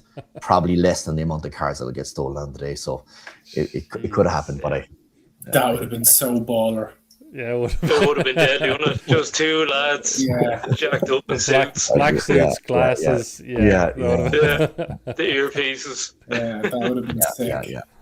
But sometimes it nearly would have been worth it, even for the look of it. Yeah, that'll be year 4. Yeah, these boys are balling now. Like. I don't know why, but I feel like we have to give him a little moment. Bush, you can't get one, but we'll give you a shot. I didn't think anyone would do it. There you go, Bush. He didn't put the little watermelon picture on it though. Usually that's his go-to. Column's great. He's a good dude. He's a good guy. And I'm going to shout out Bush, because Bush's pack variety at card shows are always... you know how much of a ripaholic I am. So between Jimmy and Tony, you often have stuff as well, Olive, and then Bush is just, I don't know where he gets it all from. It's he's on a different level, I think. Well, spoiler alert, the Dublin card show, he was in buying all my stuff at the end of it. He was buying the table, like, while I was doing sales. He's like, I gotta take these and these. I was like, grand. I like the fact I can go over and get some Star Wars and maybe some Riftbound off one of my shows. We were price matching all day. It was great. There was... Okay, PokePerry just said something there, and I didn't know this was a thing, but Duo People is the latest scam at card shows. Oh, I never heard that. No. I feel like I've seen a video where someone was distracting while their buddy was lifting like a fanny pack of cash. I think that was a big video going around for a while. Oh. Someone was like taking all their attention whilst their buddy was doing they said we've seen that as well. We've definitely seen it, but that's one of the oldest tricks in the book. Like. Yeah, it is. Yeah. It's like that. They are distraction. To be honest, what we do now is we just put everything in cases. Like Dublin Card Show, I had everything in a case, or I had it on the shelving unit behind the table. Yeah, same. So it's just, they can't put their hands on it unless they ask me for it. See, I like folders, and a lot of people like folders. They like that. Like, I'm not competing with 6 people. I just have this folder, and this is mine, and I will browse, but not at a card show. Like, stop. No. Not we put one folder out, and that was it. Yeah. And even at that, it was like right beside where Mystery Ball was, so you couldn't. God, I love your Mystery Ball. I love your Mystery Ball. It's good crack. What's your best sealed piece now at the moment you have for sale? Not a lot, to be quite honest. Like Lost Origin PCTV. That was a good one. some smoke stuff that we had way below market. We just go through product so quickly. Okay, then in your time, what has been like your best thing that you've had over all of the time? Like, what's been the like? Had some base set, had some vintage. Looking back though, I'll never forget just the sheer volume of 151 booster bundles. When you could order as many as you want. Yeah, just like cases and cases of 151. We were actually pulling out the Christmas decorations, and I found 151 ETB case. I'm like, oh my god, the amount of money that was in that. But like, I think as a businessman, one of my biggest weaknesses is holding on to things. And That sounds like a strength to a lot of people. it's not Yeah. though. As a business, you got to As a keep business, turning of over. course, So you just got like you got to keep going. But like, I'm trying to think. We've never really dealt. We're not a company that deals with the high end very often. Seems, yeah. Yeah, it's like we like the probably the most expensive thing we have in the business at the moment is probably the lovebirds, because it's not my market. Like it's like we operate very heavily on the kind of the sub €50 category. Yeah. You know. Fair, yeah. I just interests me to see what people are holding or have. I do have one piece of I don't have a personal collection, but I do have one piece of sealed, and that's up in Dublin. So that's the only thing that I have as a personal collection. So, What is it? What is it?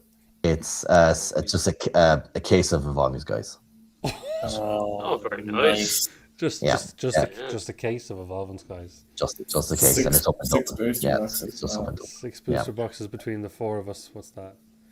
Yeah, well, that's permission for the show tonight. Like, so, yeah, that's the only thing. It was just more kind of a put it away for 20 years. Nice piece to have. Good shout. Yeah, Nice piece yeah. to have. Well, like, yeah. You've got a lot of volunteers in the chat for security at the text table, by the way.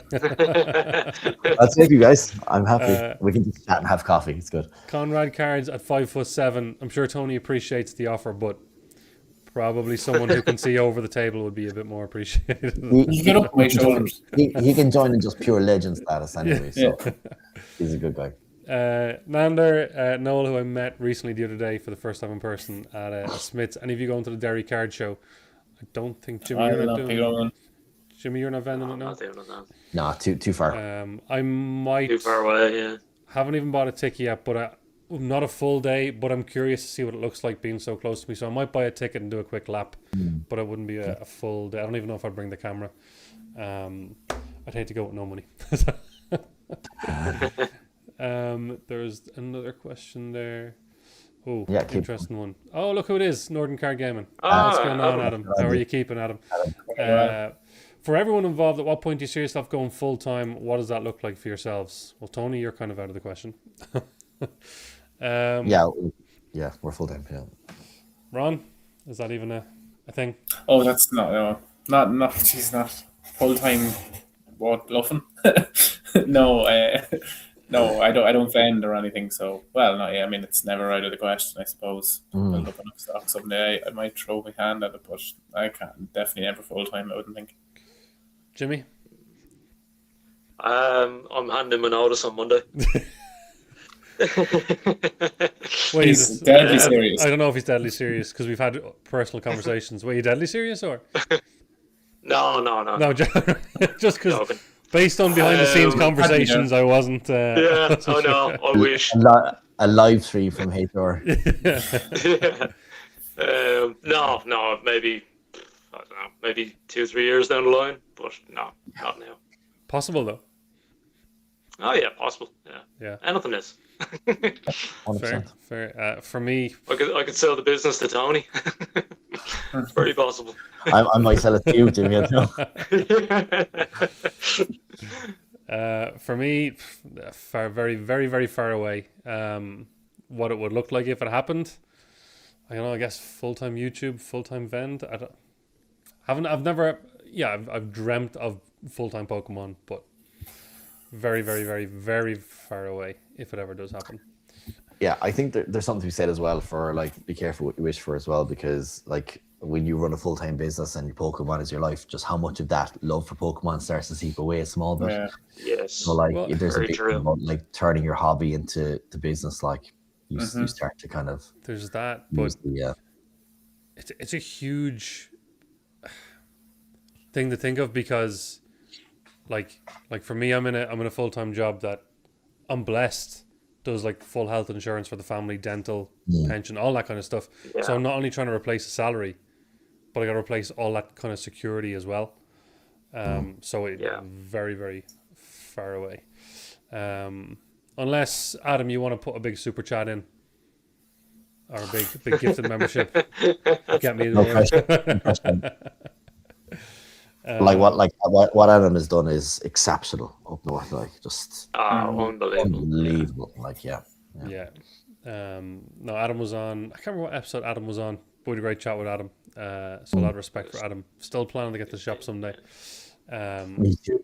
We'll do a road trip up there. Yeah. I need to hit Atlantic Cars. Exactly. And I need to hit up there as well.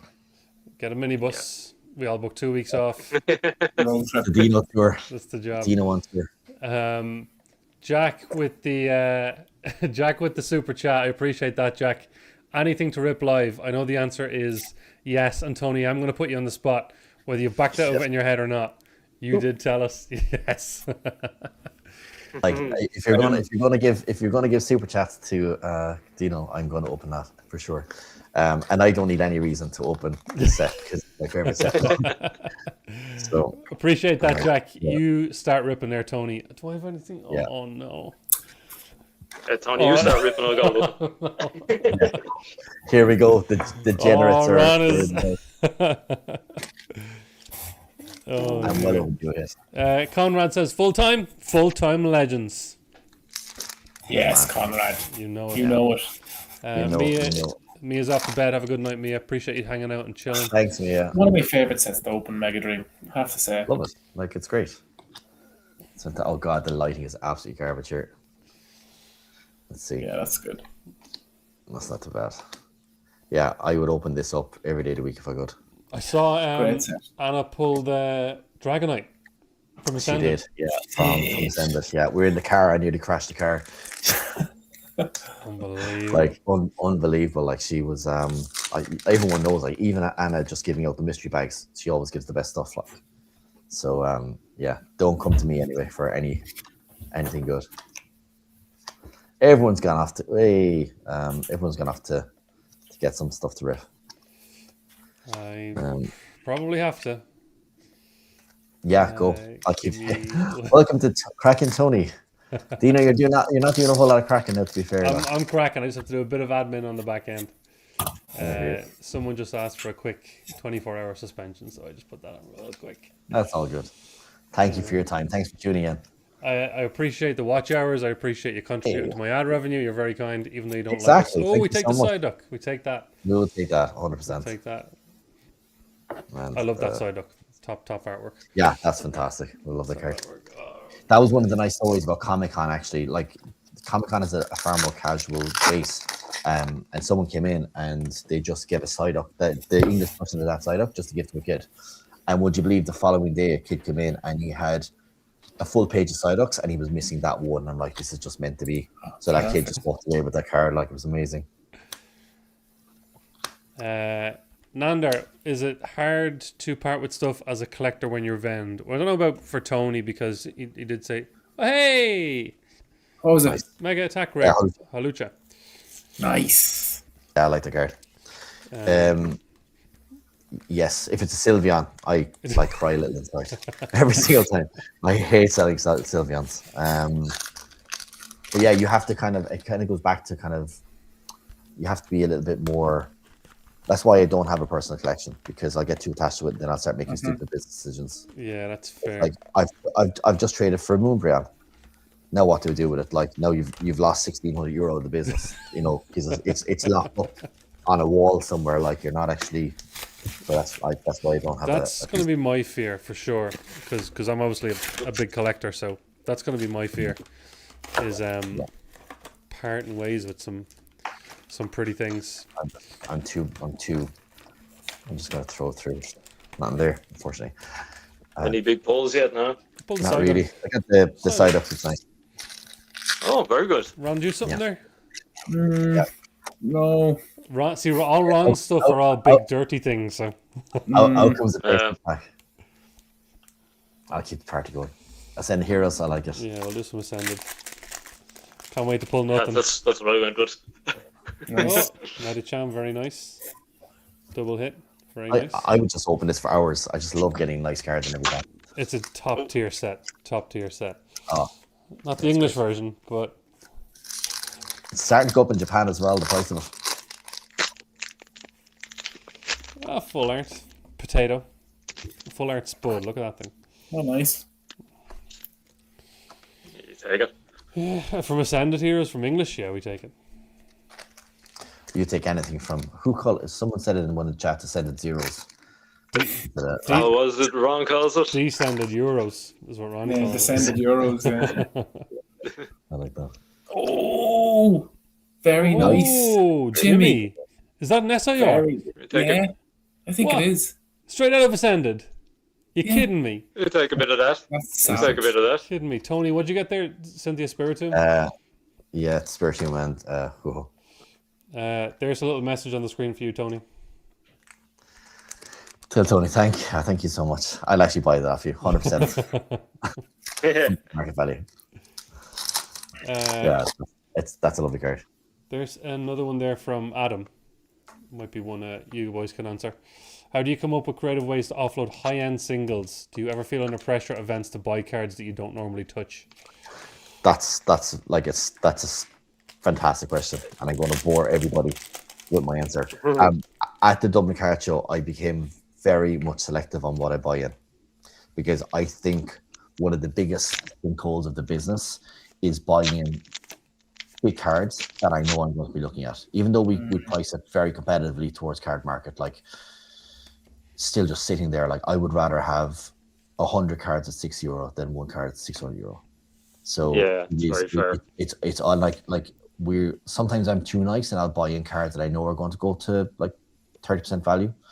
So like I'm far more selective now what I buy in, and I've had numerous discussions with customers since the Ascended Heroes came out that it's only now we're actually buying in that set for the business. But like we have like 11 of the Phantasmal Charizards.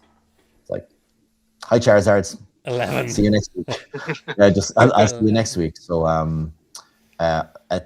so sometimes I feel under pressure to buy cards, but I think that's where I've matured a small bit as a buyer of the business. It's just like, that's lovely. I really love that card, but I'm not going to buy it. But there'll be other takers at card shows, so it's all fine. But no, that's a great question. See, that's something I'm going to be a little worried of.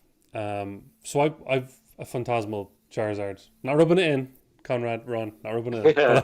That I pulled from one ETB, right? My fear would be that I vend for 6-7 shows and I'm in a situation where I hold 3 or 4 of them because I bought them in. My fear is then, does mine feel less special to me? Yeah. You know what I mean? Do you start getting that feeling gets diluted? Is that a thing? Is that? Yeah. 100%. Yeah, 100%. Yeah. Just in relation to Adam as well, you said, how do you come up with creative ways to offload high singles? Like I see a company called, I think, Car Tracker, and they do mystery bags with very high-end singles in them. That's a way. But like, yeah. I think the creative way of offloading high-end singles is not to buy them in the first place when I know that they're not going to sell. You know, when you use them as a mic. That's great. That's called the scroll stopper. That stops everybody. When I have a mic up and a Moonbriat and I just chatting away, you know what I'm talking about. You don't have to. So that stops the scroll for that 3 seconds on TikTok. Yeah, because obviously we watch. Well, I know I can speak for myself anyway, but I watch a lot of vendor POVs from the States, and I mean, I'm watching the likes of Jar Chomp. You know, and he's like, okay, I'll buy those 10 Expedition PSA 10s. Let's do 20k. And he's buying them without even questioning it, knowing that they're going to sell. Is it also just because Ireland's just not a small market, but a smaller market? You'll have less big collectors. Yeah. Yeah. And I think as well, we have, it's not an unfair reputation, but it's probably just a little bit misleading that we deal solely in like the low end stuff. So people come to us and they don't expect to see like Lovebirds and like 11 like Charizards and like 2 Moonbrians. So like I think we have to work harder at just kind of showing people what we have on the table sometimes, and that goes back to the whole YouTube thing as well. Dean, like we're not just kind of low end stuff; we have the high end stuff. So fair. You're written packs there and I'm not even paying attention. Apologies. It's good. There's nothing to pay attention to anyway. It's just send it. Jimmy. Gotta say, what have you got to send to Heroes, is it? Yeah. Yeah. Like, Jimmy, why did I waste my time? Like, why did I Zero. bother? Yeah, I don't know either. It's I'll take my surfer. I'm happy enough. yeah, you take That that. was a good pull. Yeah, And I'll take my just like random cards here. I'll take this Yeah. spud looking thing. Stunfisk. Yeah, Woo! Stunfisk. Okay. All right. I see a question coming in, and this is because me and Gary would chat privately quite a bit, and I'm very curious to get more input on it. Are high-end PCETBs hard to sell? No, we have a marker for them. Yeah, like the two you sold to me, I've already one of those shifted. Right. Last Origin. No, it was Brilliant. No, it was Last Origin that went. I think I don't even know what I'm selling half the time, but I think one of them sell. But like we had them at the card show. I had a Death Rivals PC. That didn't sell. So it depends. Like it depends on the card show. It's definitely something we bring to the higher end shows. We wouldn't really bring it to Limerick or Cork, but to the bigger shows, there's always a market for them, particularly the newer sets where you have the stamped Yeah. drums. Like but one of those things The where older ones are cheap. yeah, if someone offers me a PCATB with a stamp promo, I'm very likely to snap at that, and offer very good prices for it as well. Do you think there's ever a limit on what they'd sell at? Like, can you imagine a Destin Rivals PCETB ever selling at 600-700? Or do you think there's a time where this is kind of, because when you think about it, Surely yeah, as time goes on. there's the promo, Yeah, Just with maybe in stamp 10 one, years. especially a stamp. Yeah, but you're never going to have anybody ripping it. no, it defeats the purpose of So it really. Like, you are unless it's, the promo's it's exceptional. only collectors. It's only collectors that are going to. Whereas, like I say, a booster box, there's always a possibility someone's going to rip. You know, Yeah. a Destin booster box, a Destin Rivals booster box they bought at 800 or 900 for a big break, or you know. So do you think there'd ever be okay, at this point I don't know if this would sell kind of thing? Like I think Destin Rivals, I think Prismatic definitely have a really good shot. I think actually Obsidian Flames will do well long term, and 151. Yeah. But like I can tell you, Charmander. two or three dozen customers of ours, and they have walls of PCETBs, all in their acrylics, and it's impressive. And they won't touch the regular ones; they'll just go for the high-end ones. So there is that customer there. You just won't see them at 95% of the events in Ireland. You'll get it at the Ireland Card Show, you'll get it at the Dublin Card Show, but you won't get it in Wicken Way, basically. Yeah. Shane wants to know: do you think 151 Spike will eventually come down? Is it a case of FOMO, or is that it? Good times over, plateau maybe? No. Just hold everything 151. Like, just look long term. Like, we actually liquidated a good bit of 151 recently. We actually bought it in because we didn't have any at a time, and one of our distributors came to us and they said, we have it for, I think it was it 101 or something per booster bundle and a seal case. And like a lot of our customers were like, we would love to get this. So I just bought it and just sold it at cost. I just added my VAT and I let them add it. Like, but like if I even Oshin buys a few bits from card shows and he's got 4 booster bundles and he's like, Dad, can I sell it? I'm like, no, hold. it's like we were vending in Cork and Limerick at the time 151 came out, and that brought so many people back into this hobby. So like, yes, you might see a downward trend, but long term, like I'd be holding everything 151, like easy. 151. We bought as a business, I've been very aggressive buying in 151 singles, even at the prices they're at the moment. And I think now is still a very good time to buy 151. And if it doesn't sell, great. Yeah. I'll sell it in the 2027 Dublin Card Show or the 2027 Ireland Card Show, and it'll be very high price. So, speaking of common cards, just because I was sorting out the packs I opened there. Speaking of common cards, this is one I wish that they gave a full art to. Yeah, that's beautiful. It's one of my favorite common cards like ever. I think they could have done so much with that. Very nice. Just to appreciate that for what it's worth. Like, it is cardboard, but every single, like, sometimes like I hear this debate on like money is just like paper. Like, we just assign value to it based on whether it has a 50 or 20 on it. But like, it's a Pokemon card. It's a Pokemon card. One might be 1900, but that doesn't mean it's any less like beautiful than a common card. So Okay, Shane O'Neill is in. Once announced, but a particular member of a big DC was selling the last 2 expansions of PCETBs for 15k. The last 2 expansions. Are you talking about like the last 2 sets, like Phantasmal and Like Phantasmal Mega? I'm very in. What's DC? of a big DC Discord. Discord, is it? Discord. This isn't the last 2. That's what I think anyway. I don't know, maybe.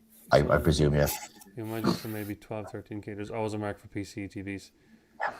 For Yeah. the last The high end. Shane, can you tell us what sets you're talking about? Just out of curiosity, what PCETBs are going for 15k? While Shane is answering, like for the general collector, ETBs are great. But for people who like don't massively care about money or really have money to invest in Pokemon, it's just that next level status. Like it's a stat like even from like kids just want cards that their friends don't have. Like adult collectors just want the stuff that just sets them apart from everyone else. And like there is a very small but very affluent group of Pokemon collectors in Ireland who just want all of the PCETBs and they don't care about the prices. They see it as long-term investment. So I don't know the set you're talking about, but things like that don't surprise me. I don't know. ETBs, I don't know. I don't know what it is for me. I just feel like, don't get me wrong, there's a couple I like and I'll keep. Like I have 151, I have Crown Zenith. But like the ones I passed on to you, Tony, that wasn't a question. I have no problem. I know, like, I don't miss them. And I've had the Lost Origin and Brilliant Stars for my first ever card show. I bought them. I don't know what it is for. And the only reason I kept the 151 and Crown Zenith ETBs is because you can't get booster boxes. That's the only reason. Yeah. It's the special sets. Yeah. I don't know what it is. Just for ETBs for me, I feel like once it gets to a certain point, you are never going to open them. Like you would be stupid. Whereas with a booster box, I don't know. I think I'd be more inclined to open a booster box that's way above market. It's more fun. It's more fun as well. You're cracking like 36 packs. But like I don't know, do people listen to Christy Holes on YouTube? Like she talks a lot about investment, but she talks about the promo from the Ascended Heroes ETB PC ETB. Like that's one to like definitely invest in. Yeah. So that might break the mold, but like it's not like PC ETBs aren't my jam. Like I don't care, to be quite honest. Okay.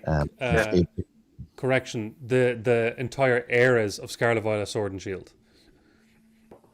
So for 15k, so every PC ETB from Scarlet and Violet era and Sword and Shield era. Okay, that makes a lot more sense. That makes more sense. That makes and the whole thing sold. That's crazy. I'm sure you're talking about Evolving Skies, fucking PC. Yeah.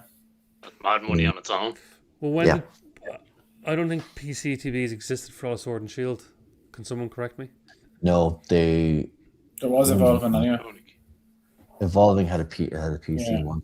When did it start? I think it might have even. Chilling Reign had it. Like Chilling, base set had a different variety of ETB. I think I have them actually like in warehouse. I just have to look at it. Celebrations had it anyway. Yeah. Celebrations had it. Yeah. I feel like maybe they did it for a couple of special sets and then rolled it in fully. Yeah.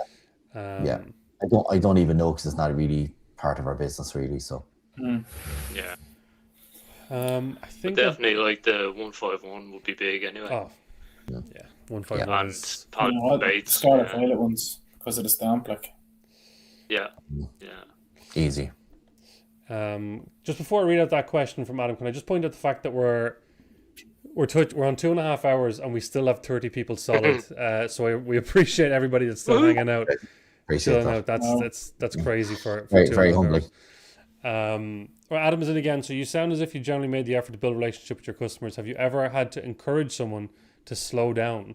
If yes, did you ever find that difficult? Interesting question. As in they're going too heavy and buying. Yeah, I'd love just a little bit more context, Adam, just to understand. That's what I'm gathering. The way I get it is, someone is spending way too much money at the Someone's table. got a problem. Yeah, it has happened. it has happened where like I'm in this for the love of the game. I'm not in this for the money. Like legitimately, I could be a multi-millionaire if I took advantage of parents and people who had maybe previous addictions. There's a number of people who I would have said in the past, like, you know, just go like, well, you got a good card there. Like, try to discourage us slightly. Yeah. But yeah, it's a difficult one. But like, it's like a bartender just asking people just to like that's one. I can't say that's your last booster box, but like, you know, cutting you off. Yeah, and I think there's a little bit of social responsibility. Yeah, I've had to do that a few times with people with mystery ball. Really? I've had to kind of say to them, I've had to say to a few people, it's like, okay, you got to leave some for the rest of the people, or I'll tell you what, I'll give you a free one, and that'll be your last one. And that's it, then, you know, that kind of way. So, Interesting. Every show, I'd say I've had to do that to at least one person. Jesus, right? That's wild. Maybe someone that has a gambling issue, maybe, and it just sees it as another. This is it, yeah. Like, and we try and stay as far away from the gambling side of it by saying you're guaranteed to get a pack, and it's you know, you're coming in at the price of a pack. You just have the chance of winning something better. Yes. That's where we're going to say that. There's the bonus. I think I can't remember who was on. I think Alan was on the podcast and he was talking about like not having like we don't like our mystery bags are not like, oh, this one is terrible, but this one is absolutely super. Like the very, very like the value is very similar to the good and the bad one. Even if you can call it bad, it's just like maybe like €4 the difference of a €40 bag, but again, it cuts down on that type of like gambling. Like that's why I don't like prismatic so much, because I find prismatic to be just such a gambly set. It's so hard. It's just like it's all or nothing. Like, is it a dud or is it $3,000 pack? Like, and you see, like I've had so many stories. I remember when we were selling 151 booster bundles, and this guy came in and he bought 6 of them off us, and he got 24 hits out of 36 packs. And then another kid, a lovely guy, Jack, he's now representing Ireland Taekwondo. He bought 6 for his birthday, all his birthday money, and he got 4 hits. And it's like, it's just like awful. Like, yeah. So I gave him a free one, but like, it's just like, it is. There, like, you can't get around the fact that there is people who would have gambling personalities that will see Pokemon as something that. Did you happen to catch what happened in my prismatic the other night? No, I think it was just me. Oh, Ron? I'm off. I'm kicked. Oh, it's all of us, is it? Have we all been kicked? Oh, Dean. Oh, Dean. What? Oh, no. Just the lads here now. I'm here. For once, it's not me. It was Dino. Am I here now? Yeah, we're still live. I don't know what happened. Like, will this Tony ever shut up? Like, I gotta go to bed. We'll I'll mention one more thing and then we might wrap it up. Did anyone see my prismatic opening in the 1K stream the other night? The Pikachu? No, so the 2 golds. Yeah, I opened, you know, the Umbreon and Espeon figure collection. Has like the 11 packs in it. You know, the prismatic figure collection. Yeah. So I had 2 boxes, and on the first box, first of all, I pulled a ton of hits. No evolution, no SIR, but just a lot of hits. And then I was peeking and I saw gold. Wanted the Pikachu, but it was Walk-in Wake. Walk-in Wake. But anyway, still a big deal to pull gold from prismatic, right? The next pack from the same box, gold again. People in the Terapagos, but people in the chat were Googling and like using AI or whatever, and they were like, it was a 1 in 32,000 shot that I pulled gold back to back. Oh.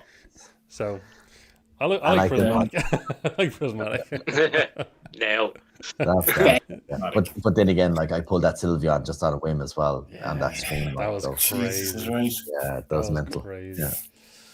If I'd sold it, you actually went around at the start of the Dublin Card Show year 2, handing vendors prismatic packs. Because I was across the way from you, like, here you go, It's like, let's open some of this, and I was like, all right. Yeah. That's what the community is about, like, you know, for the sake of a couple of packs to have a bit of fun, you know. Just become a vendor, so you do, You should, yeah. Yeah. Oh dear. That's one of my like favorite stories of me and Tony's. Is like we've ended across from each other. We only saw each other once, and that's when you pulled me out to look at the fake cards.